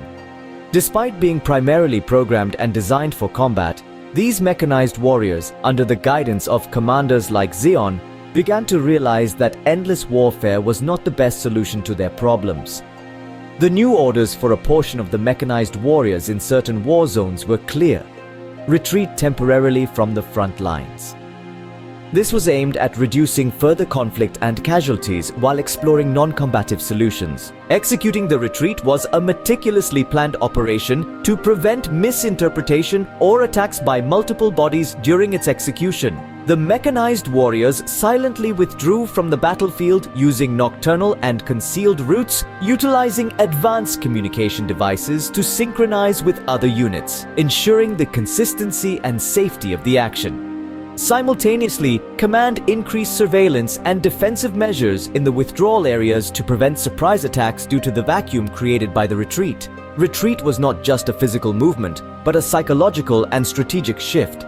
The retreating mechanized warriors were redeployed to rear or non-frontline areas, receiving new orders and training, preparing for potential non-military operations and peace-building tasks. A portion of the mechanized warriors began participating in reconstruction efforts within the war zones, aiding in the restoration of war-torn infrastructure or collaborating with civilian tech teams to develop new technologies for civilian recovery and ecological restoration. News of the strategic retreat quickly spread within the ranks of the mechanized warriors and across the galaxy, prompting widespread attention and discussion. For peace advocates, this was a positive signal, indicating serious consideration of ending the war. However, for war hawks, this action was seen as a potential weakness, raising concerns that it could lead to a loss of advantage in the struggle against multiple bodies. Despite the controversy, the strategic retreat marked a significant shift in the mechanized warriors' approach to conflict, paving the way for potential peace negotiations and solutions. This transition, from physical action to a shift in mindset and strategy, though challenging, was an important step towards lasting peace. So, the paradox of victory in retreat? Perhaps it's not so paradoxical after all, when the ultimate victory is peace. Can one consider peace as the ultimate answer to ending conflicts? The question leads us to the remarkable story of TG's Peace Initiative. In a profound exploration of dialogue and historical revelations, TG decided to take a more proactive approach to advance the peace process. A comprehensive peace initiative was proposed. The initiative aims not only to end current conflicts, but also to address the root causes of war, bringing long-term stability to the domain of the agents and the multitudes. TG's peace initiative consists of several key components. An immediate comprehensive ceasefire is the first call, with a monitoring mechanism established to ensure compliance. A committee, consisting of representatives from both sides and third-party international organizations, is to assess war damages and develop a compensation plan. Regular political and technical dialogues are initiated to resolve existing disputes and jointly develop and manage technologies that have emerged during the war. An open technology sharing platform is created for research and development of civilian technologies that can promote galactic stability and prosperity. Lastly, under third-party mediation, a long-term peace framework is negotiated, including the establishment of permanent peace dialogue and dispute resolution mechanisms. To ensure wide acceptance and implementation of the initiative, TG employed multifaceted strategies. Diplomatic efforts involved TG personally discussing with the leadership of the agents and the multitudes, explaining the intent of the initiative and its expected positive impact. Public communication was achieved through various media channels, increasing transparency and seeking widespread public support. International support was sought from other galactic civilizations and international organizations to enhance the initiative's authority and enforceability. Demonstrative projects, such as joint research programs and reconstruction plans, were launched to showcase tangible outcomes of technological cooperation and sharing. Despite the theoretical appeal of TG's initiative, the journey was not without challenges. Some war factions vehemently opposed the ceasefire, viewing it as a sign of weakness. Additionally, the deep-seated distrust ingrained by the war made both sides extremely cautious and hesitant in implementing the ceasefire and technology sharing. However, with more civilizations joining and the sway of international public opinion, the peace initiative began to make gradual progress. The successful implementation of demonstration projects, particularly the reconstruction of war-torn communities and technological aid, won more recognition and support for the initiative. Though TG's peace initiative has faced a bumpy road, it provides a clear framework and action path for reconciliation between the agents and the multitudes. As time passes and more tangible results become evident, TG's efforts gradually ignite the hope of peace across the galaxy, laying a solid foundation for ending long-standing conflicts. In conclusion, TG's peace initiative holds the potential to fundamentally change the future of interstellar relations. The journey to peace may be long and fraught, but with tenacity and collaboration, it is a goal within reach. How often do we question the challenges that come with peace processes? Have you ever wondered about the complexities that underlie the quest for tranquility and harmony? Today we delve into the peace process and the unexpected hurdles that often disrupt its progress. In the beginning, peace initiatives, such as those led by TG, started to gain support within the domain of the agents and the multi-body society. However, not everyone was eager to see an end to the conflict. Some extremists, driven by ideology, fear, or personal interests, actively sought to sabotage the peace process. Among the agents, leaders of some military-industrial complexes and individuals who had gained power and wealth through war saw the peace initiatives as a threat to their influence and benefits. They used their resources and sway to disseminate war propaganda through the media, emphasizing the threat of the multi-body society and inciting public fear and hatred. Similar views were held by some radical group leaders and military commanders within the multi-body society. They viewed peace proposals as a betrayal of the sacrifices made by multi-body warriors, or believed that only by thoroughly defeating the domain of the agents could the safety and prosperity of the multi-body society be ensured. They incited their group members to resist the peace process and even prepared to take armed action to prevent the implementation of peace agreements. These extremists did more than just oppose peace verbally. They took concrete actions to try to disrupt the peace process. In the domain of the agents, some anti-peace military groups secretly carried out sabotage activities, including threats and assassination attempts against peace advocates and the destruction of communication lines for exchanges with the multi-body society. Similar actions were also taking place within the multi-body society. Anti-peace armed organizations launched attacks on communities and leaders who supported peace, trying to force them to withdraw their support for peace through acts of terror. These acts of sabotage posed a direct threat to the peace process and exacerbated divisions and instability within both societies. Peace advocates and ordinary people had to be more cautious in the face of these threats and attacks, which further intensified the social tension. However, actions against peace also spurred more neutral and rational voices to stand up against violence and extremism.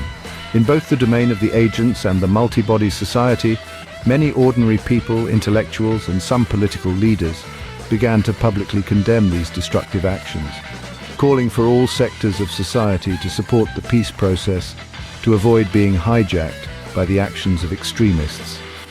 Despite the many challenges brought about by the actions of extremists, those pushing the peace process did not give up their efforts. They recognized that achieving lasting peace required confronting and resolving these extreme behaviors.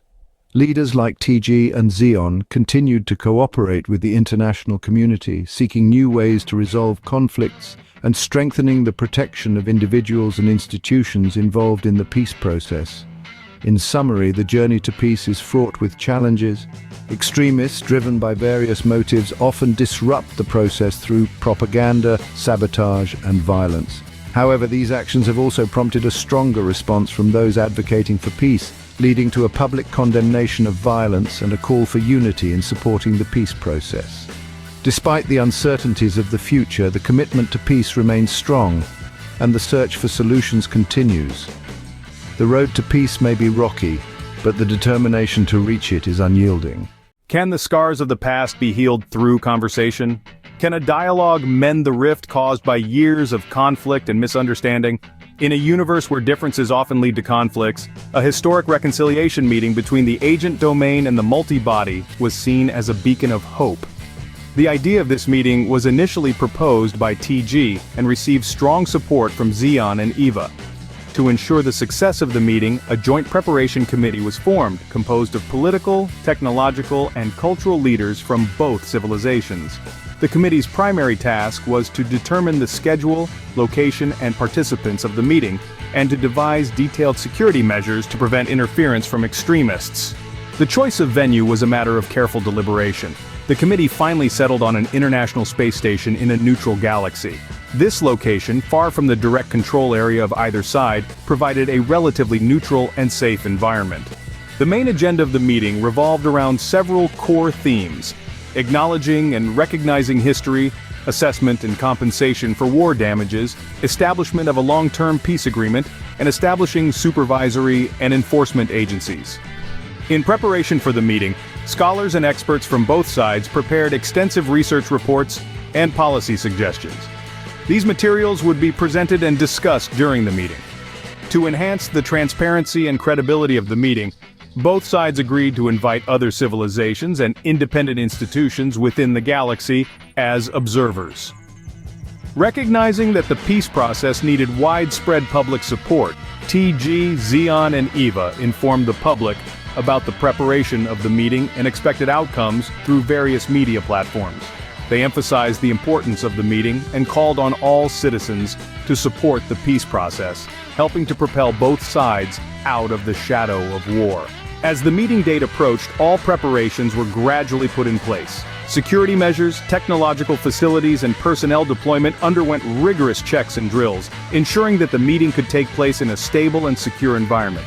This meeting not only symbolized the reconciliation of long-standing ideological conflicts between TG and Jing, but also represented the desire of the agent domain and the multi-body to end their long-term hostile status and jointly open a new chapter.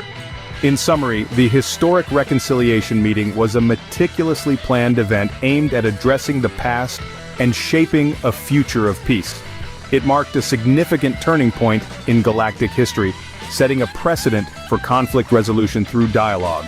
A testament to the power of conversation and mutual understanding, it served as a beacon of hope for lasting peace amidst a universe riddled with conflicts. Why is reconciliation such a pivotal step in resolving conflicts? As we delve into the Historical Reconciliation Conference, we'll find the answer to this question. After meticulous preparation and comprehensive efforts, the landmark Reconciliation Conference finally took place at the International Space Station in the neutral star system. This meeting served as a key event that held the potential to end the long-standing conflict between the agent's domain and the multi-body.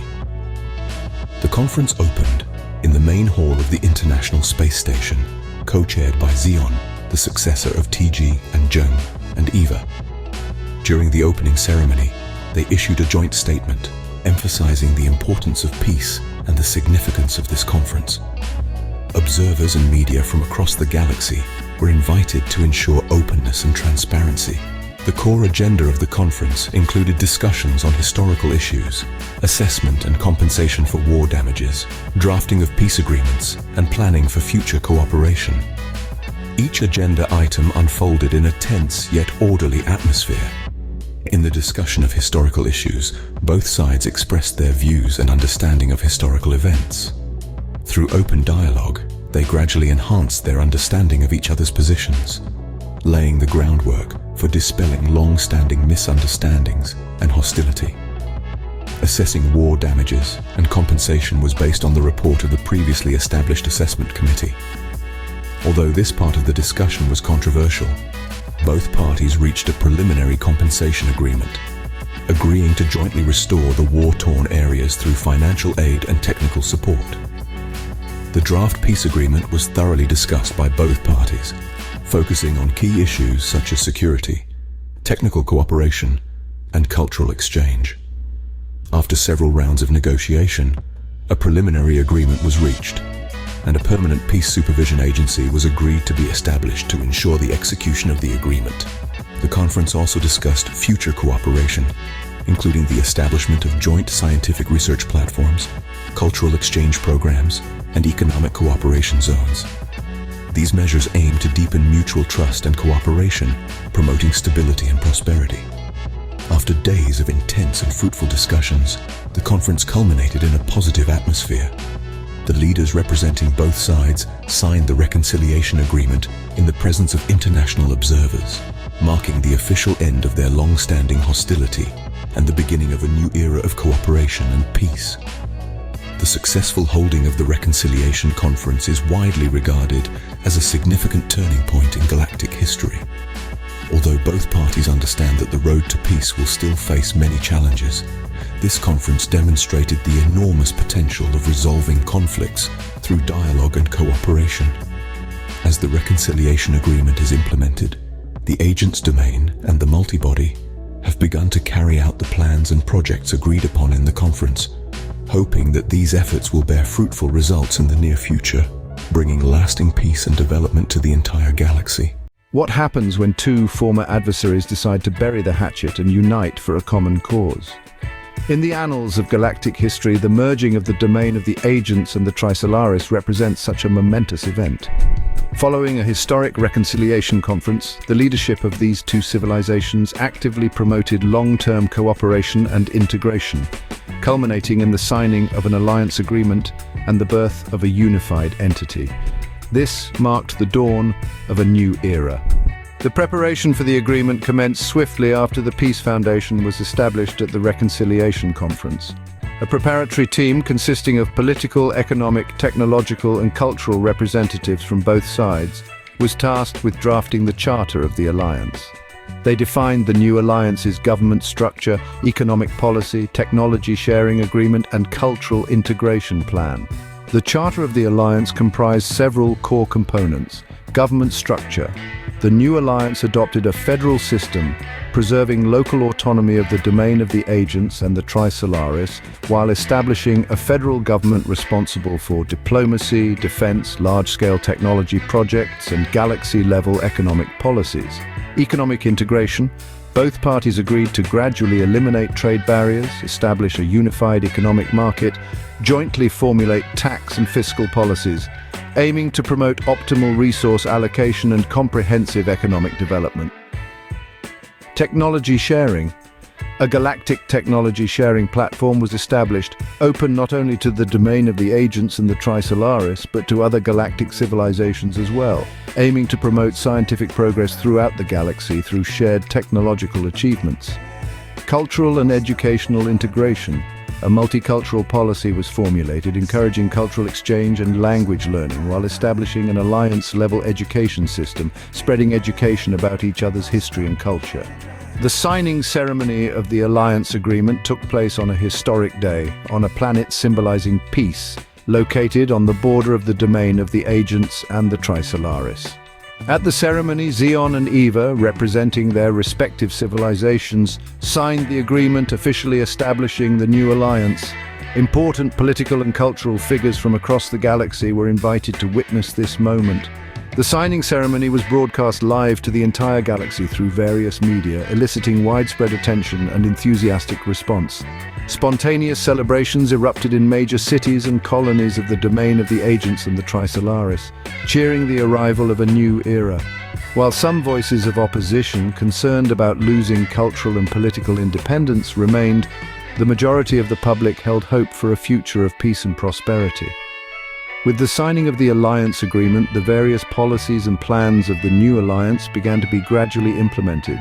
Under this new framework, the domain of the Agents and the Trisolaris not only ended their long-standing hostility, but also achieved deep integration in politics, economics, technology, and culture, jointly embarking on a new chapter towards a more prosperous and harmonious galactic future.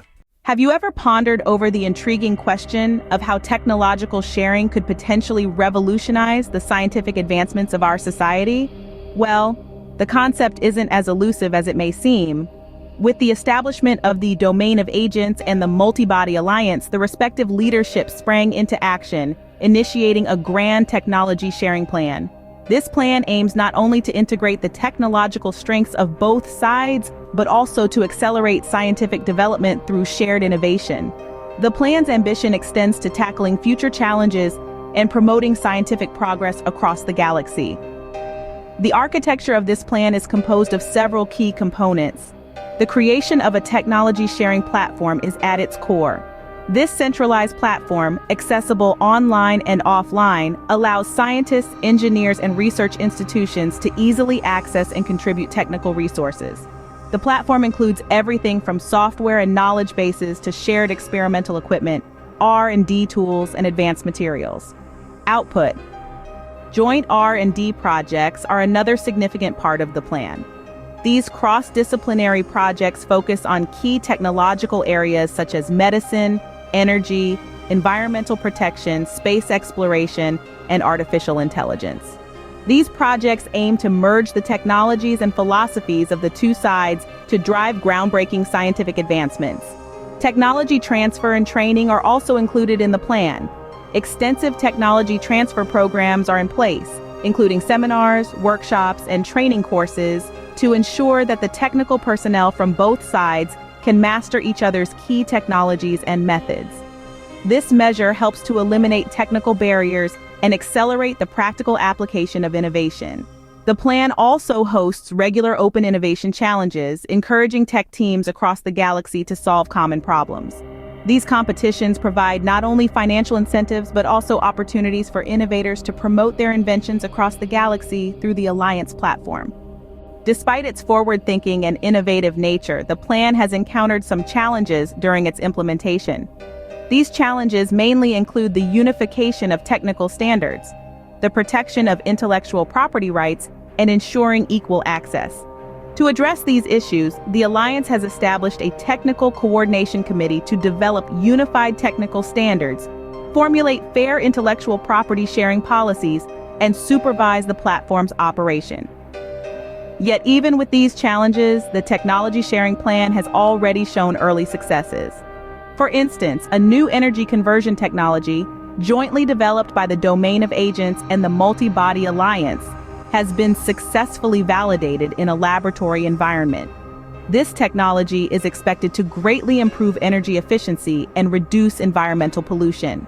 Furthermore, a new disease prevention vaccine has been rapidly developed and begun trials in affected areas through the sharing platform, showing great potential. The successful implementation of the technology sharing plan has not only enhanced the technological strength within the Alliance, but also set an example of cooperation and open innovation across the galaxy. As more projects and results emerge, the Alliance's technology sharing plan is expected to lead the galaxy's technology into a new development phase, making a significant contribution to the prosperity and peace of the entire galaxy.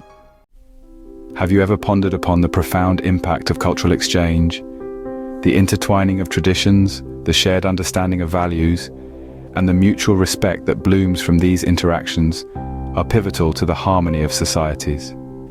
Today, we delve into the fascinating journey of cultural exchange programs, tracing their roots and exploring their evolution. In the advent of the domain of agents and the Multiverse Alliance, cultural exchange emerged as a cornerstone of integration and peaceful cohabitation.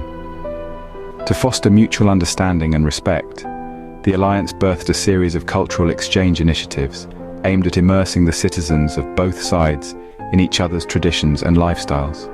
The Alliance's cultural department orchestrated several cross-cultural committees responsible for planning and overseeing cultural exchange activities.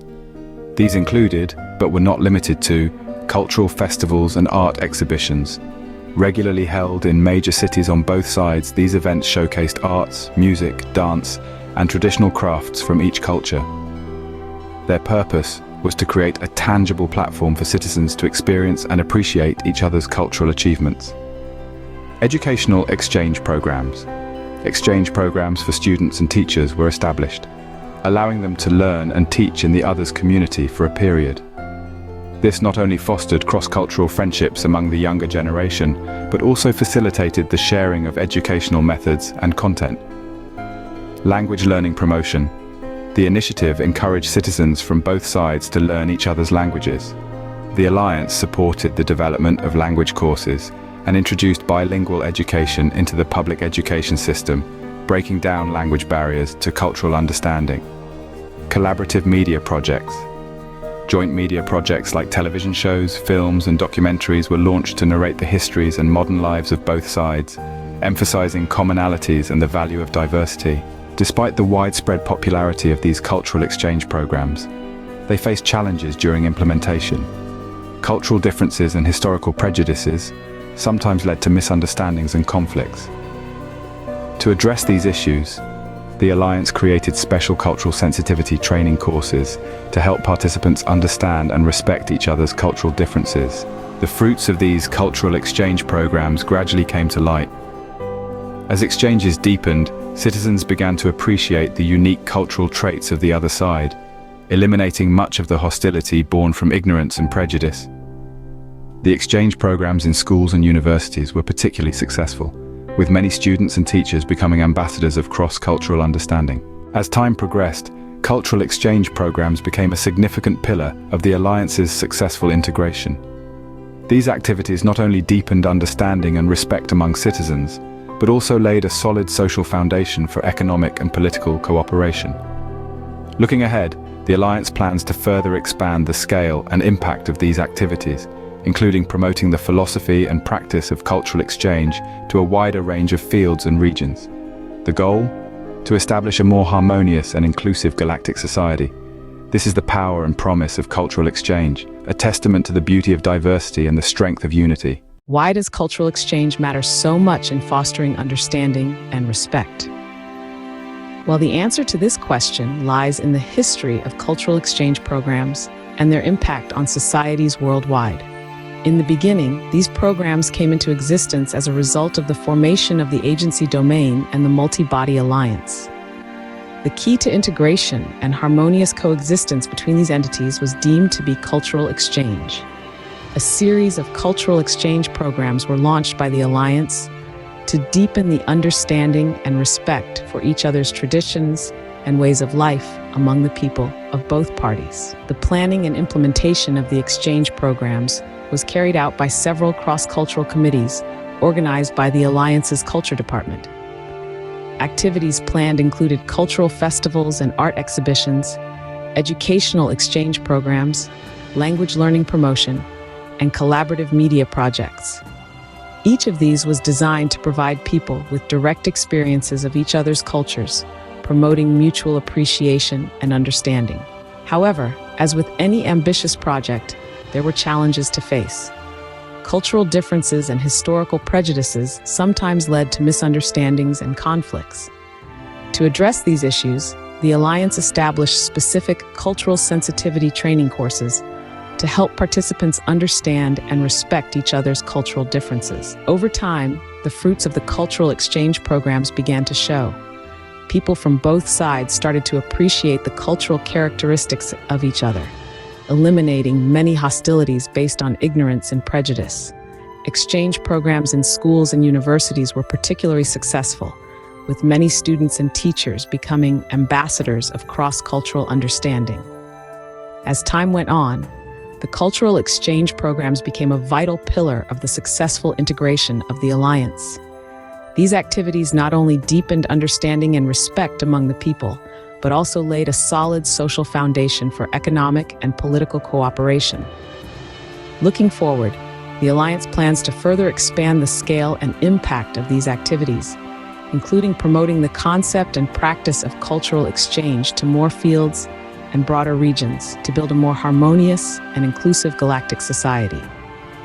In summary, cultural exchange programs have made significant strides in fostering understanding and respect among diverse cultures. Despite the challenges faced, they have proven to be a powerful tool for integration and coexistence. The future looks promising, with plans for further expansion and the potential for even greater impact on global understanding and respect. Is the vastness of the universe a testament to our insignificance or a challenge to our curiosity? This question might have echoed in the minds of those who were part of the joint space exploration mission undertaken by the Domain of the Sentients and the Tri-Solaran Alliance. Their aim? To push the boundaries of galactic exploration, fostering scientific advancement, and strengthening the bonds of cooperation and trust between their civilizations. The planning and launch of the space exploration mission were spearheaded by the Galactic Exploration Bureau, a new entity formed by the Alliance. Comprised of top scientists, engineers, and strategic planners from both the Domain of the Sentients and the Tri-Solaran, the Bureau embarked on several key projects. These included deep space probes to gather data about interstellar matter, dark matter, and potential habitable planets, the establishment of research outposts in strategically important locations, the development of new spacecraft technology, and organizing manned expeditions to explore planets for potential future colonization. But as the mission progressed, the team faced a series of technical and environmental challenges. Deep space probes had to withstand extreme cosmic radiation and micrometeoroid impacts. The establishment of research outposts demanded safety and self-sufficiency for long-term research. Manned expeditions required precise life support and emergency response mechanisms. Despite these challenges, the Alliance's space exploration mission yielded significant achievements. The data returned by the deep space probes greatly enriched our understanding of the structure of the galaxy and interstellar physics. The research outposts became new frontiers for galactic scientific research.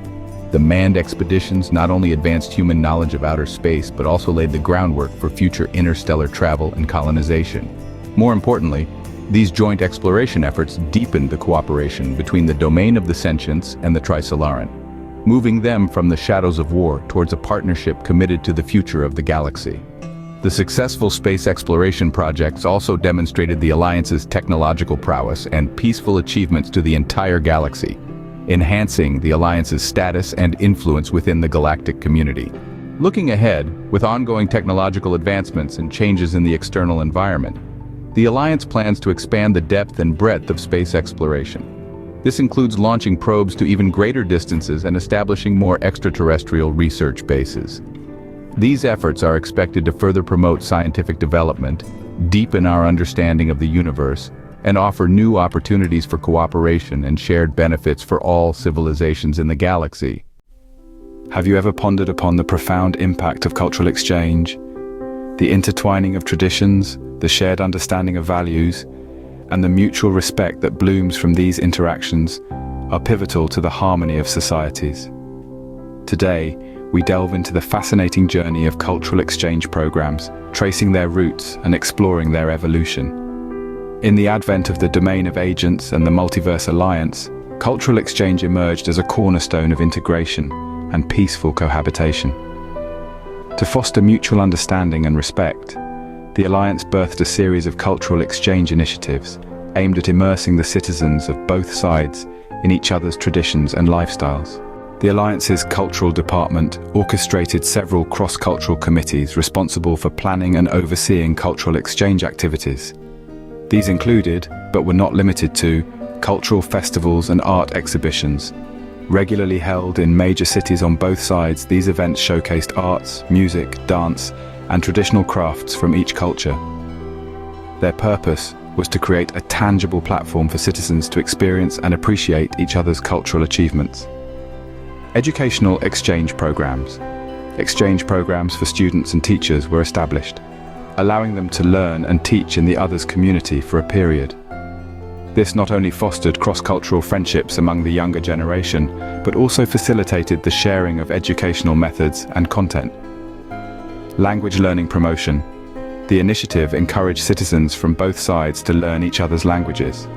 The Alliance supported the development of language courses and introduced bilingual education into the public education system, breaking down language barriers to cultural understanding. Collaborative media projects.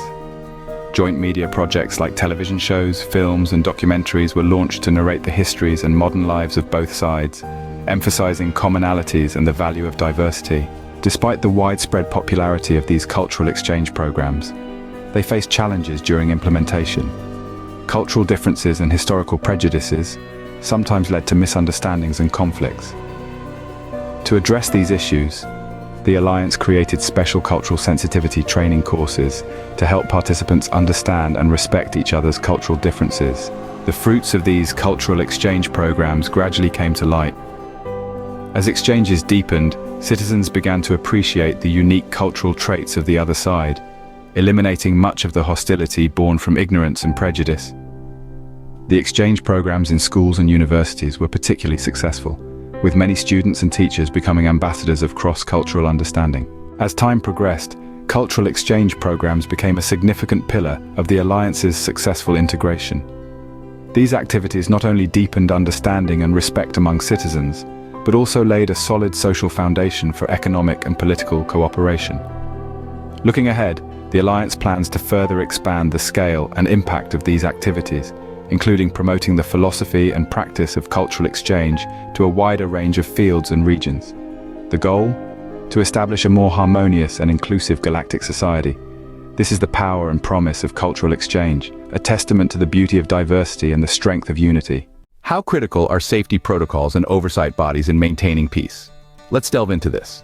Creating safety protocols is a process that involves comprehensive consultation and negotiation, bringing together experts from political, military, and security fields.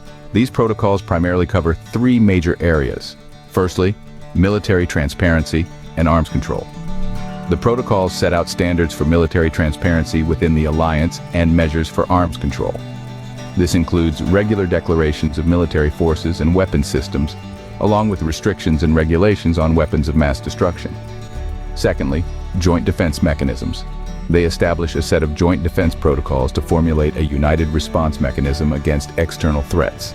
This involves creating rapid response forces and shared intelligence systems, as well as procedures for coordination in emergency situations. Lastly, border and airspace management.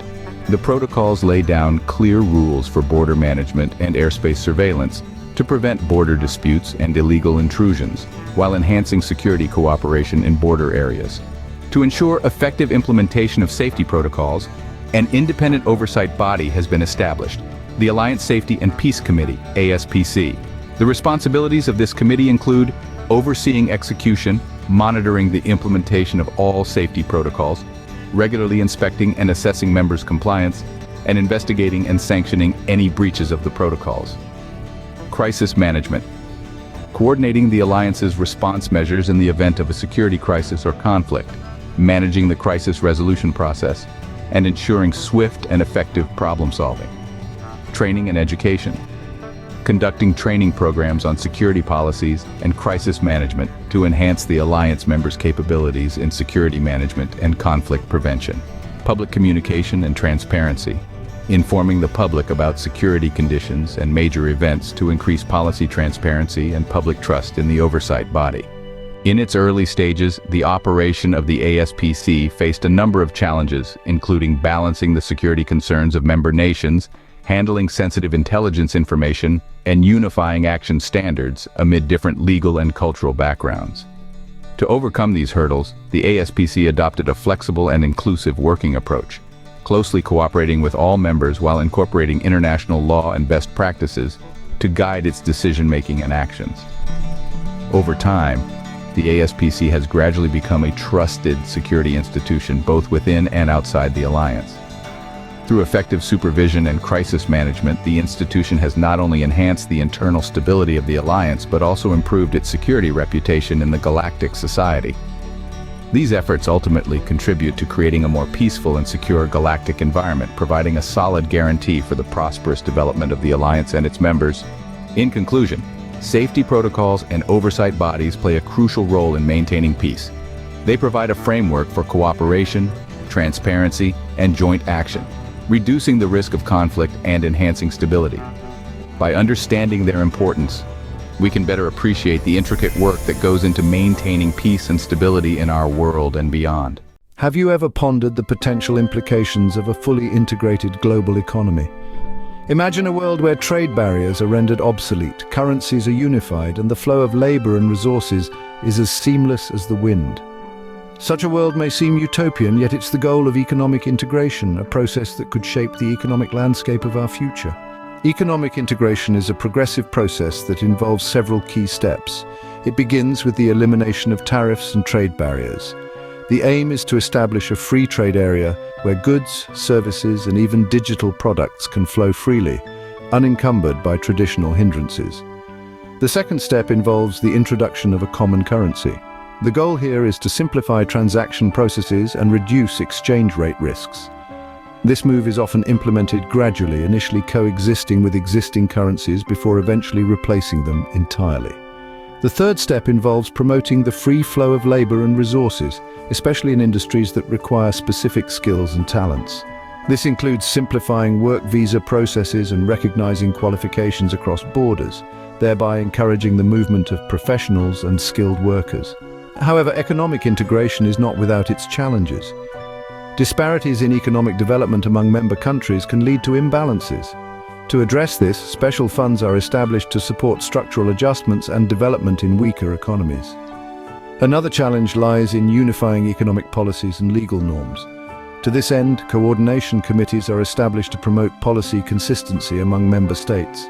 Furthermore, economic integration can face opposition from specific groups, particularly those who may experience negative impacts. To mitigate this, transparent communication, policy adjustments, and retraining support are provided. Despite these challenges, the benefits of economic integration are significant. As policies are gradually implemented, the overall economic strength of the Union increases.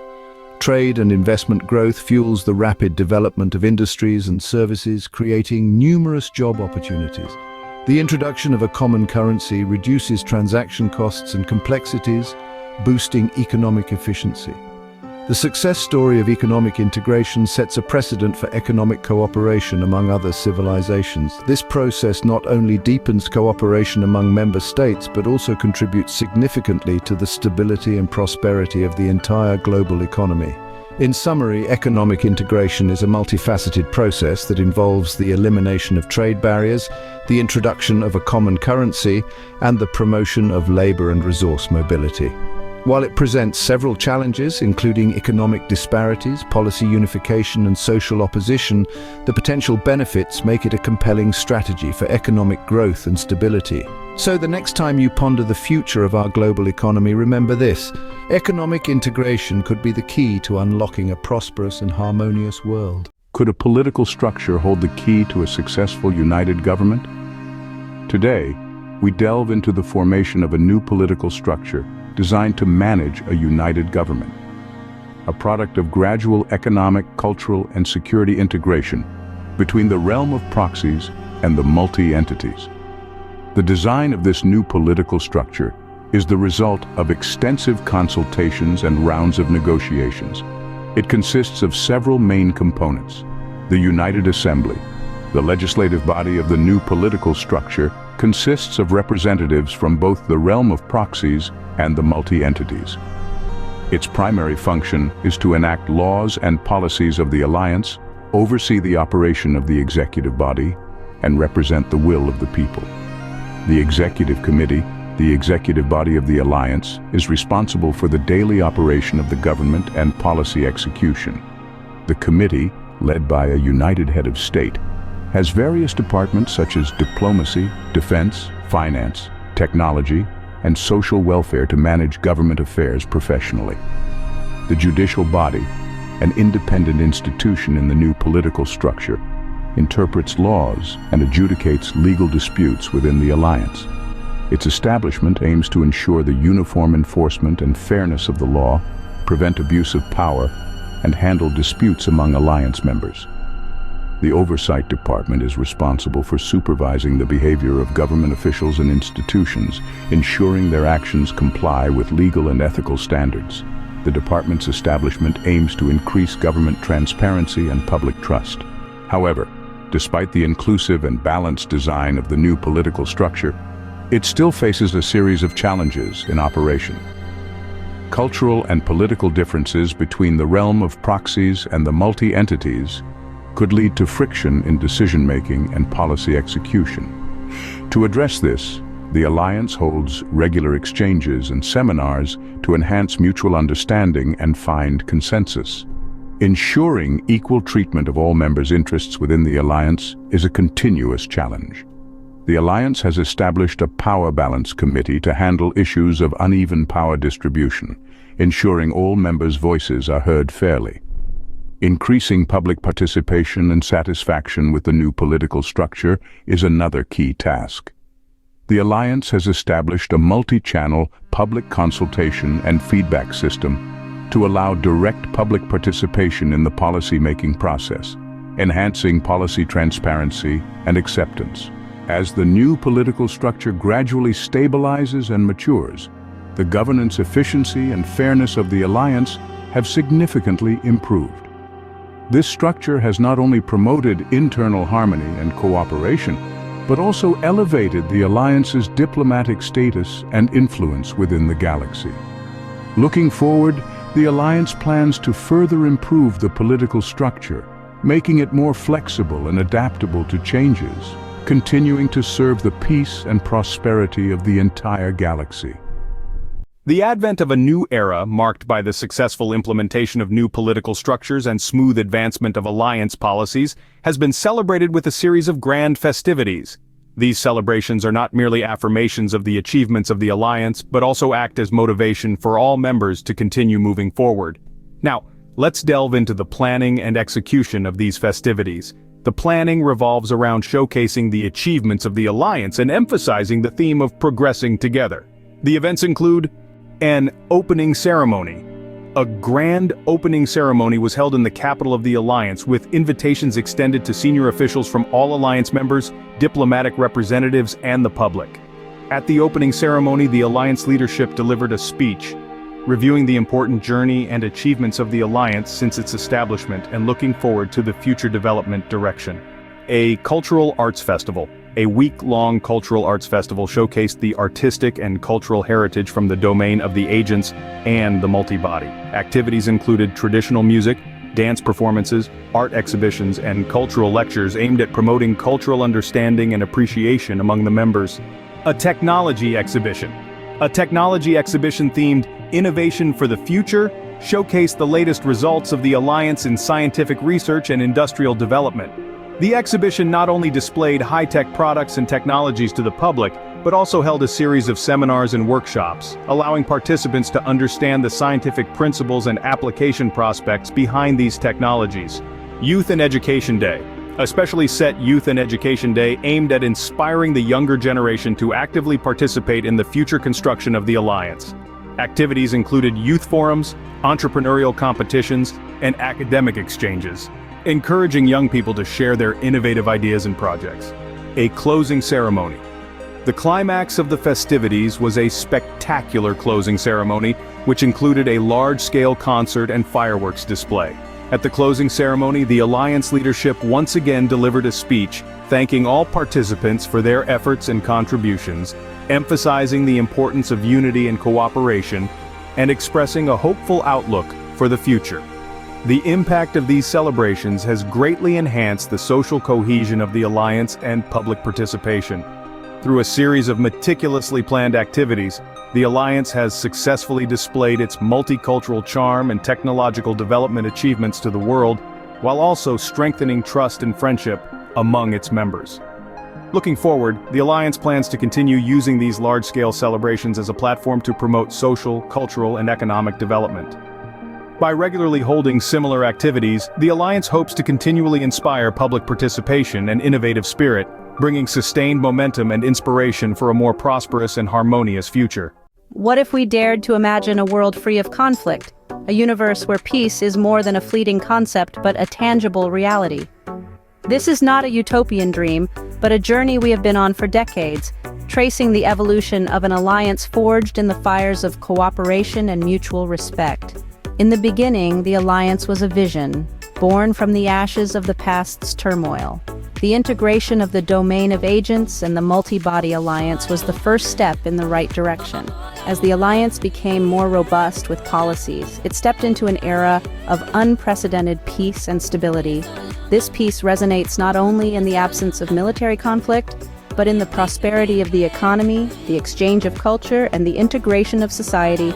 The bedrock of this peace is built on several key pillars. A robust political structure provides an effective platform for handling internal and external affairs. The tripartite coordination of the Union Parliament, the Executive Committee, and the Judiciary ensures transparent policy execution and fairness, preventing power abuse and decision-making errors. Economic integration has brought about a win-win result, strengthening economic dependence between members and reducing tensions and disputes caused by economic reasons. The introduction of a common market and currency has further deepened this economic connection. Continuous cultural and educational exchange programs have successfully reduced misunderstandings and prejudices caused by cultural differences. These projects enhance mutual understanding between members, fostering a social atmosphere that respects and celebrates diversity. Cooperation in technology and security, shared scientific discoveries, and joint exploration projects, together with effective security protocols and supervisory bodies, elevate the technological strength and security assurance of the Alliance, instilling a sense of safety and confidence among its members. The peace within the Alliance is evident in the absence of military conflicts. Since the establishment of the Alliance, there have been no military conflicts instigated by its members. Even when faced with external threats, the Alliance opts for diplomacy and defensive collaboration rather than conflict. Social stability and high citizen satisfaction reflect the depth of internal peace. The government's policies are timely. Citizens' basic needs and rights are met, and social services are effective and fair. The thriving economy and innovative environment driven by economic integration and technological cooperation stimulate continuous economic growth and innovation. The development of new technologies and industries provides a wide range of employment opportunities and improves the quality of life for citizens. Looking to the future, the Alliance plans to continue strengthening these pillars of peace through updating security and economic agreements, expanding cultural exchange programs, and introducing more cooperative projects on sustainable development and environmental protection. The Alliance hopes to maintain the current state of peace and promote a more just and prosperous galactic society. In this stable environment of ongoing peace, the Alliance is gradually becoming a symbol of peace and cooperation in the galaxy, providing a model of peaceful coexistence for other interstellar political bodies. This journey, which began as a vision, has evolved into a beacon of tranquility in a universe often marred by conflict. It's a testament to the power of unity, cooperation, and the unwavering pursuit of peace. Have you ever pondered the impact of peace on technological innovation? How does a tranquil world contribute to the breakthroughs and advancements we see today? In the realm of the proxy agents and the multi-body alliance, enduring peace has paved the way for technological innovation, becoming a key force driving economic and societal progress. Peace not only provides a stable environment for scientific research, but also promotes the rational allocation of resources and the free flow of talent, sparking a series of technological innovations and breakthroughs. The stable environment peace brings has guaranteed investments in scientific research. Tech companies and research institutions can undertake greater R&D risks, exploring frontier science. Furthermore, the Alliance government has actively promoted the increase in research funding, particularly in several key areas.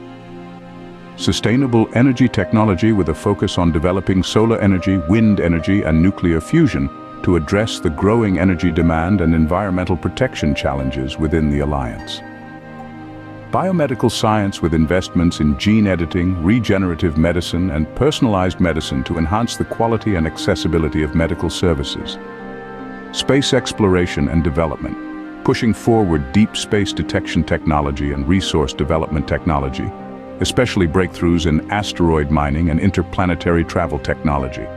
Artificial intelligence and robotics, increasing investments in AI research, particularly in automation, machine learning, and intelligent robotics to improve production efficiency and quality of life. This era of peace has led to a series of specific technological breakthroughs that have not only transformed life and work within the Alliance, but also had profound impacts on the outside world. High-efficiency solar film, a novel solar film technology developed within the Alliance, significantly reduces the cost of solar energy, making renewable energy more economical and practical. Self-healing materials developed by material scientists that can repair themselves under extreme conditions, widely used in spacecraft, high-performance machinery, and public infrastructure, significantly enhancing equipment durability and safety.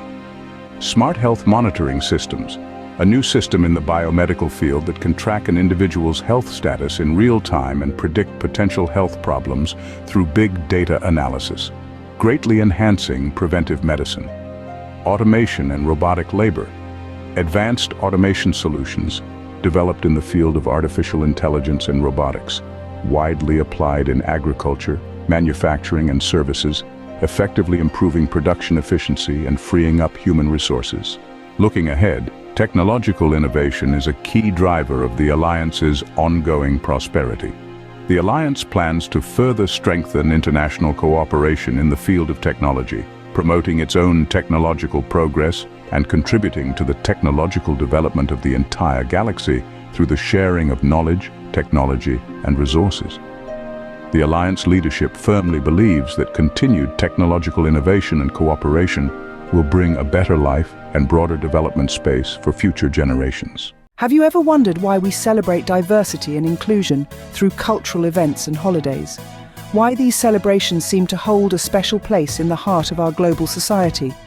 Well, in the age of peace between the agency's domain and the Multibody Alliance, cultural events and holidays have become significant platforms to celebrate diversity and inclusion. These activities have not only deepened mutual understanding and respect among members, but also strengthened the social cohesion of the entire Alliance. The establishment of the Diversity Festival and its celebrations were prompted by the different cultural backgrounds within the Alliance. The government and community organised these festivals with the aim of showcasing the uniqueness and beauty of various cultures within the Alliance. One such event is the Interstellar Cultural Week, an annual event where each member culture has the opportunity to showcase its unique arts, music, dance, and traditional foods within a week. This event takes place not only in the capital, but also in major cities and regions, allowing as many citizens as possible to participate and experience. Peace Day is another significant event. A specific day each year is designated as Peace Day to commemorate the establishment of the Alliance and the ongoing state of peace. On this day, concerts, art exhibitions, and speeches are held everywhere. Leaders and citizens together celebrate peace achievements and look forward to the future. The Traditional Craft Market is a regular event where traditional crafts are bought and sold, but it also serves as a place for people to learn and experience traditional crafts. The market often has workshops, allowing visitors to experience making traditional crafts by hand, such as weaving, pottery making, and traditional painting. The Film and Culture Festival not only showcases international films, but also emphasises films representing the cultures of various Alliance members, promoting cultural storytelling exchange and resonance.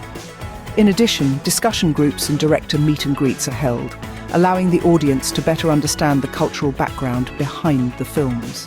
These cultural galas and holidays have greatly enriched the cultural life of the Alliance's citizens, enhancing appreciation and understanding of different cultures. Through such activities, citizens have learned to respect and appreciate the value of other cultures while celebrating their own. This cross-cultural celebration and learning have effectively strengthened the diversity and inclusiveness of society. Looking ahead, the Alliance plans to continue expanding the scale and influence of these cultural activities, introducing more innovative elements and international cooperation. For instance, increasing exchange programs involving international artists, as well as cultural exchange activities with other interstellar political entities. Through these efforts, the Alliance hopes to become a leading force in promoting cultural diversity and inclusiveness, not only within its members, but also throughout the entire Milky Way. Despite enjoying unprecedented internal peace and prosperity, the Alliance, a conglomeration of various civilizations, faces potential external threats. These challenges test the unity, technological innovation, and strategic deployment of the Alliance. First, identifying and assessing threats is critical. Potential threats range from the aggression of hostile civilizations to natural disasters like meteor strikes and possible economic and cyber attacks. The Security Council of the Alliance monitors these threats and evaluates their potential impact on the safety of the Alliance. This process involves gathering and analyzing security information across the galaxy using advanced surveillance systems and spy satellite networks. Regular risk assessment meetings are held to discuss potential threats and formulate response strategies. Based on these assessments, the Alliance adjusts its science and technology research and military deployment to ensure readiness against possible threats. To effectively counter these external threats, the Alliance implements various defense measures. These include strengthening border surveillance and defense, establishing rapid reaction forces, upgrading cybersecurity, and educating the public on safety.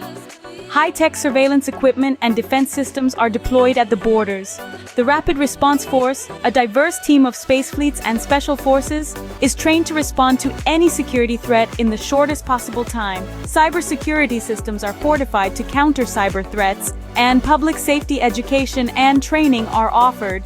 The defense capabilities of the Alliance were showcased during an attempted intrusion event. An unknown civilization tried to infiltrate the outer network system of the Alliance to gather sensitive information. The cybersecurity team of the Alliance swiftly identified and isolated the intrusion, successfully preventing data leakage. The source of the attack was traced, and further conflict was avoided through diplomatic negotiations. This incident led to a strengthening of both network and physical border security measures. Looking forward, the Alliance recognizes the importance of continually updating defense strategies and technologies. Plans are afoot to strengthen diplomatic cooperation with other civilizations, promote the establishment of a galaxy-wide peace and security agreement, and continuously drive technological innovation internally. These efforts aim to ensure the ability to counter any form of threat, thereby providing a stable and peaceful environment for the members of the Alliance. In summary, the Alliance remains vigilant against potential threats, proactive in implementing defense measures, and confident in showcasing its defense capabilities. The future holds challenges, but with unity, technological innovation, and strategic planning, the Alliance stands ready to face them head-on. Have you ever pondered the importance of diplomacy in the universe? In the grand cosmic theater, as civilizations rise and fall, the art of diplomacy remains a crucial element in fostering peaceful coexistence. This truth is no different for the Alliance, a coalition of civilizations that, after securing peace and prosperity within its own borders, embarked on an ambitious journey to extend its influence beyond, particularly by establishing and strengthening diplomatic ties with other civilizations within the galaxy. The Alliance's diplomatic expansion strategy revolves around several core principles. Mutual cooperation forms the bedrock of this strategy, with the Alliance seeking to establish partnerships based on common interests in various fields, from economics and technology to culture and security. Peace advocacy is another fundamental aspect, with the Alliance emphasizing the importance of peace in all diplomatic engagements, sharing its experiences, and seeking ways to resolve conflicts and promote stability on a broader scale. Cultural exchange and high-level diplomatic delegations are also integral to this strategy, strengthening ties through art exhibitions, academic conferences, cultural exchange programs, and formal visits. To implement these strategies, the Alliance has taken several concrete steps. It has established diplomatic missions in key star systems and civilizations, enabling it to keep abreast of local political and social developments and effectively express its policies and positions. It hosts international summits within its borders, inviting leaders from other star systems to discuss pressing issues on a regional and galactic scale. It actively participates in or advocates for the signing of multilateral treaties aimed at addressing shared interstellar challenges. And it offers development aid to less advanced star systems, improving their infrastructure, governance, and socio-economic development. The Alliance's diplomatic expansion has yielded initial successes. It has established stable cooperative relationships with multiple star systems and civilizations, enhancing its influence and reputation across the galaxy. Through international summits and multilateral treaties, it has taken a leading role on several key issues. However, this expansion also faces challenges, including misunderstandings due to cultural differences, conflicts of interest, and traditional hostilities with certain civilizations. To overcome these challenges, the Alliance emphasizes a flexible and pragmatic diplomatic policy, gradually building trust through continuous dialogue and cooperation. Looking ahead, the Alliance plans to deepen its cooperation with other star civilizations, especially in the fields of advanced technological research and space exploration.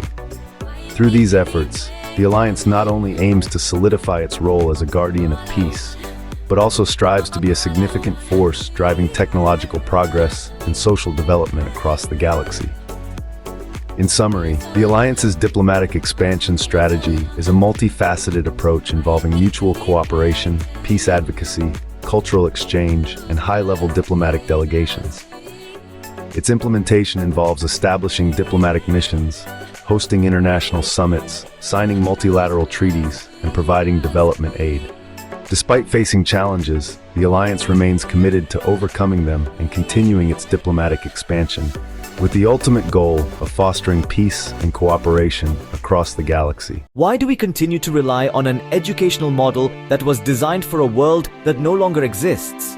A world that was less technologically advanced, less connected, and less diverse. This question is more than just philosophical musing. It's a pressing issue that demands our attention as we strive to prepare the next generation for a future that promises to be unlike anything we've ever seen. The problem is that our education systems are still largely based on models that were designed for the industrial age. These systems prioritize rote learning and standardized tests over creativity and critical thinking. They prepare students for jobs that may not exist in the future, while failing to equip them with the skills they need to navigate an increasingly complex and interconnected world. But there's good news. A new wave of educational concepts and practices is emerging to challenge the status quo. These concepts revolve around a few key principles. First, there's the idea of holistic education. This approach emphasizes the development of the whole person, including intellectual, emotional, social, and moral aspects. The goal is to produce not just academically successful students, but responsible and empathetic citizens. Second, the focus on innovation and critical thinking. By integrating these elements into the curriculum, we can encourage students to explore, question, and adapt to a rapidly changing world. Third, the integration of technology. By leveraging the latest digital tools and platforms, we can enhance teaching methods and learning experiences, preparing students to effectively utilize digital resources and understand the role of technology in modern society. Finally, the promotion of diversity and inclusivity. By infusing these themes into educational content and activities, we can help students understand and respect different cultures, backgrounds, and perspectives. To implement these new educational concepts, a series of strategies are being adopted. These include curriculum reform, teacher training, student exchange programs, and comprehensive assessment and feedback systems. The results of these educational reforms are promising. Students are performing better overall and reporting higher levels of satisfaction. They are becoming more adaptable and globally aware, enhancing their competitiveness on the international stage. Moving forward, the focus will be on expanding and deepening these reforms, particularly in terms of improving the accessibility and quality of education. There will also be efforts to explore more educational collaboration opportunities with other civilizations, with the aim of driving educational innovation and progress across the galaxy. The call to action is clear: support and participate in these educational reforms, embrace the new educational concepts, invest in the future generation. The task is challenging, but the rewards are immense. In shaping a more effective education system, we can build a more peaceful and prosperous galaxy. Picture this: a galaxy teeming with diverse life forms, vibrant civilizations, and abundant resources. But what happens when these resources deplete? When the balance of these ecosystems is disrupted? What happens to the civilizations? This is no mere speculation. The galaxy, our shared home, faces significant environmental challenges due to technological advancement and economic expansion. The urgency to implement environmental protection measures and sustainable policies is more pressing than ever. The environmental issues we face today are not only affecting the ecological balance of our planets, but also directly influencing the longevity of our civilizations. Within the Alliance, the focus of environmental protection includes interstellar pollution control. With the increase in space travel and resource extraction, interstellar pollution has become a pressing issue. The Alliance has established strict regulations to control spacecraft emissions and space waste management, ensuring a clean and safe cosmic environment. Ecosystem protection. A focus on biodiversity protection, especially on newly colonized planets with fragile ecosystems. By establishing conservation areas and implementing ecological restoration projects, we aim to prevent species extinction and ecological degradation. Sustainable resource utilization. On resource-rich planets, promoting sustainable extraction technologies and recycling systems to reduce environmental damage and ensure the long-term availability of resources. To effectively implement these environmental protection measures, the Alliance has adopted the following strategies. Technological innovation, investing in the research and development of environmental technologies, such as clean energy technologies, waste recycling processing technologies, and ecological monitoring systems. Through technological innovation, we aim to reduce environmental pollution and increase resource utilization efficiency. Policy formulation and implementation, establishing a range of environmental protection policies including emission standards, resource extraction restrictions, and ecological compensation mechanisms. Additionally, setting up dedicated regulatory bodies to ensure policy implementation and penalize violations. Public education and participation, raising public awareness of environmental issues through education and promotion, encouraging public participation in environmental protection activities. Community environmental projects such as urban greening, community recycling plans, and wildlife protection are also in action.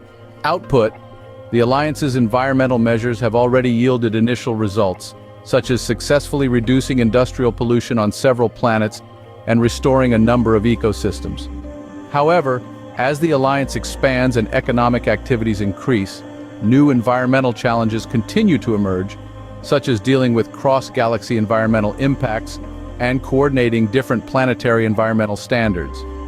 Facing ongoing environmental challenges, the Alliance plans to further strengthen environmental policies, expand international cooperation, particularly in promoting international agreements and cooperative projects for environmental protection across the galaxy.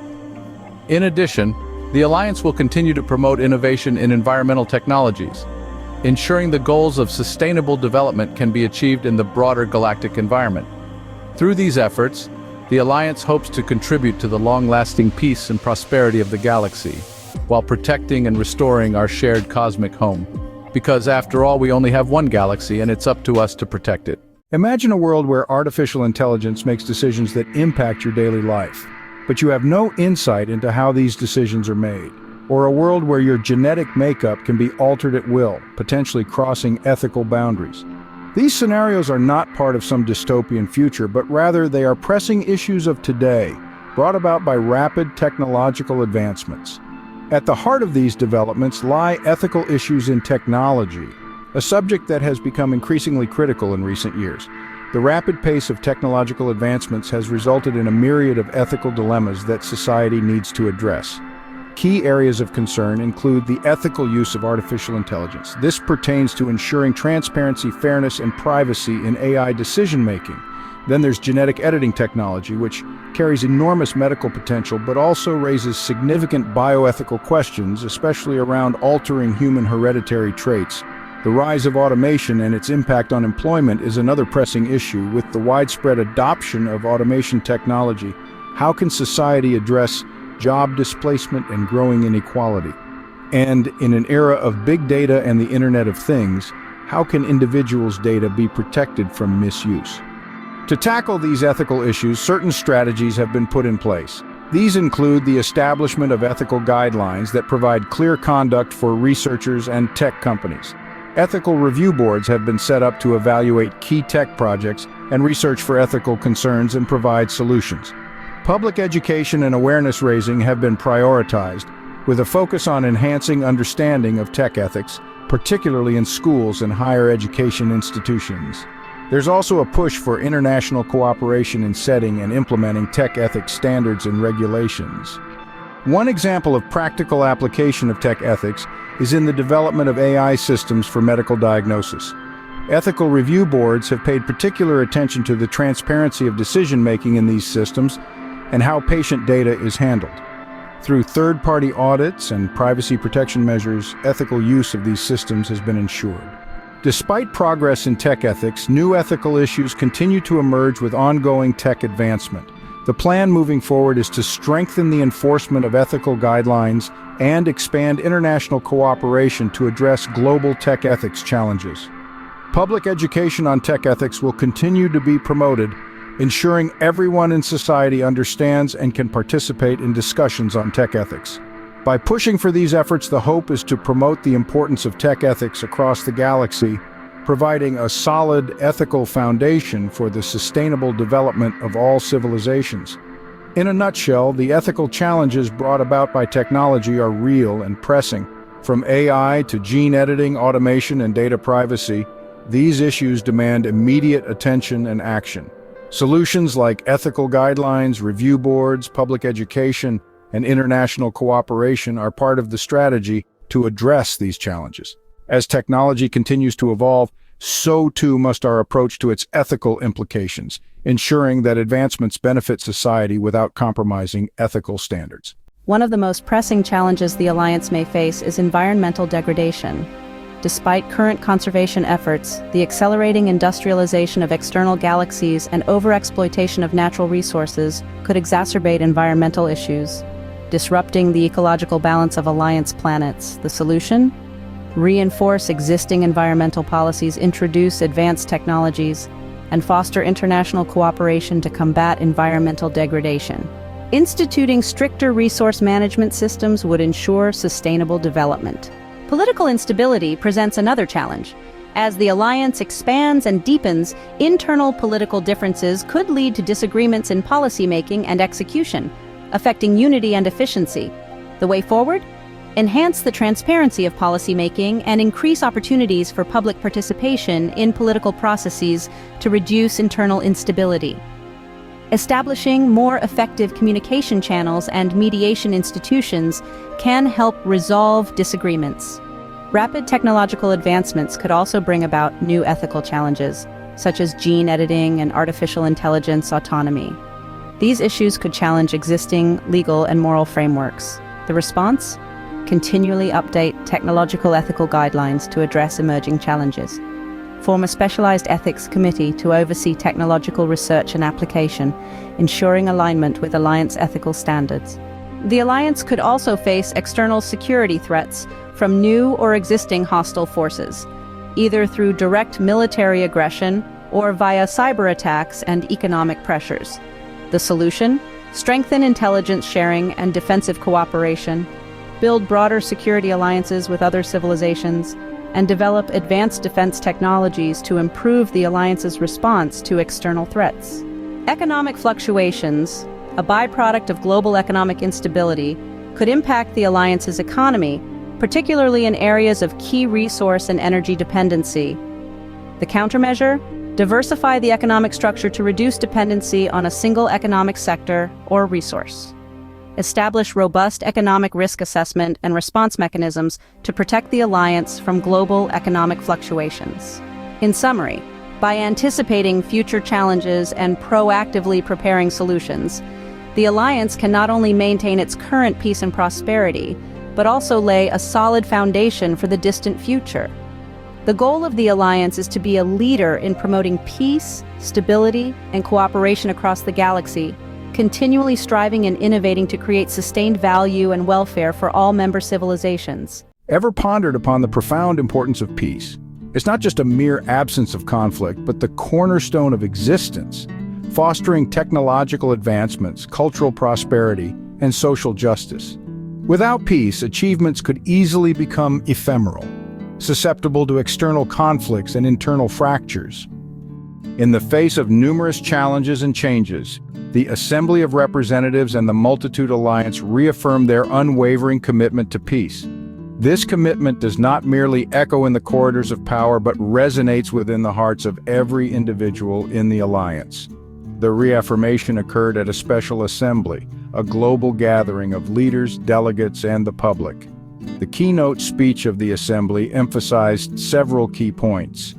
Education and the power of culture. The Alliance continues to promote peace education and cultural diversity, ensuring that every generation understands the value of peace and the means to achieve it. Combining technology with ethics, technological advancements must always be accompanied by ethical considerations, ensuring that new technologies serve the welfare of all members and do not become a source of new conflicts. Enhancing diplomacy and international cooperation. Strengthening diplomatic relations and cooperation with other civilizations within the galaxy to face challenges together and promote the concept of peace. Environment protection and sustainable development. Continued emphasis on environmental protection and sustainable use of resources, ensuring peace and prosperity not only for the current generation but also for those yet to come. The roadmap for the future includes a series of concrete plans and goals aimed at strengthening and consolidating peace. The creation of a peace fund, a special fund dedicated to financing peace education projects, cultural exchange activities, and initiatives to resolve international disputes. Establishment of a galactic peace forum, regular convening of a forum inviting leaders and organizations from various galaxies, discussing and resolving security and development issues within the Milky Way. Continuous technology regulation and assessment, a continuous technology regulation framework ensuring that all new technologies undergo strict ethical and safety assessments. Full deployment of environmental monitoring systems, deploying systems on all member planets to monitor ecological changes in real time, taking protective and restorative measures promptly. The reiteration of the commitment to peace is not just a summary of the past, but a beacon of hope for the future. The Alliance aspires to be a model, illustrating how cooperation, understanding, and innovation can maintain and promote a widespread state of peace. This reaffirmation is not only the perfect ending to our story, but also a beacon of hope and light for every life in the future galaxy.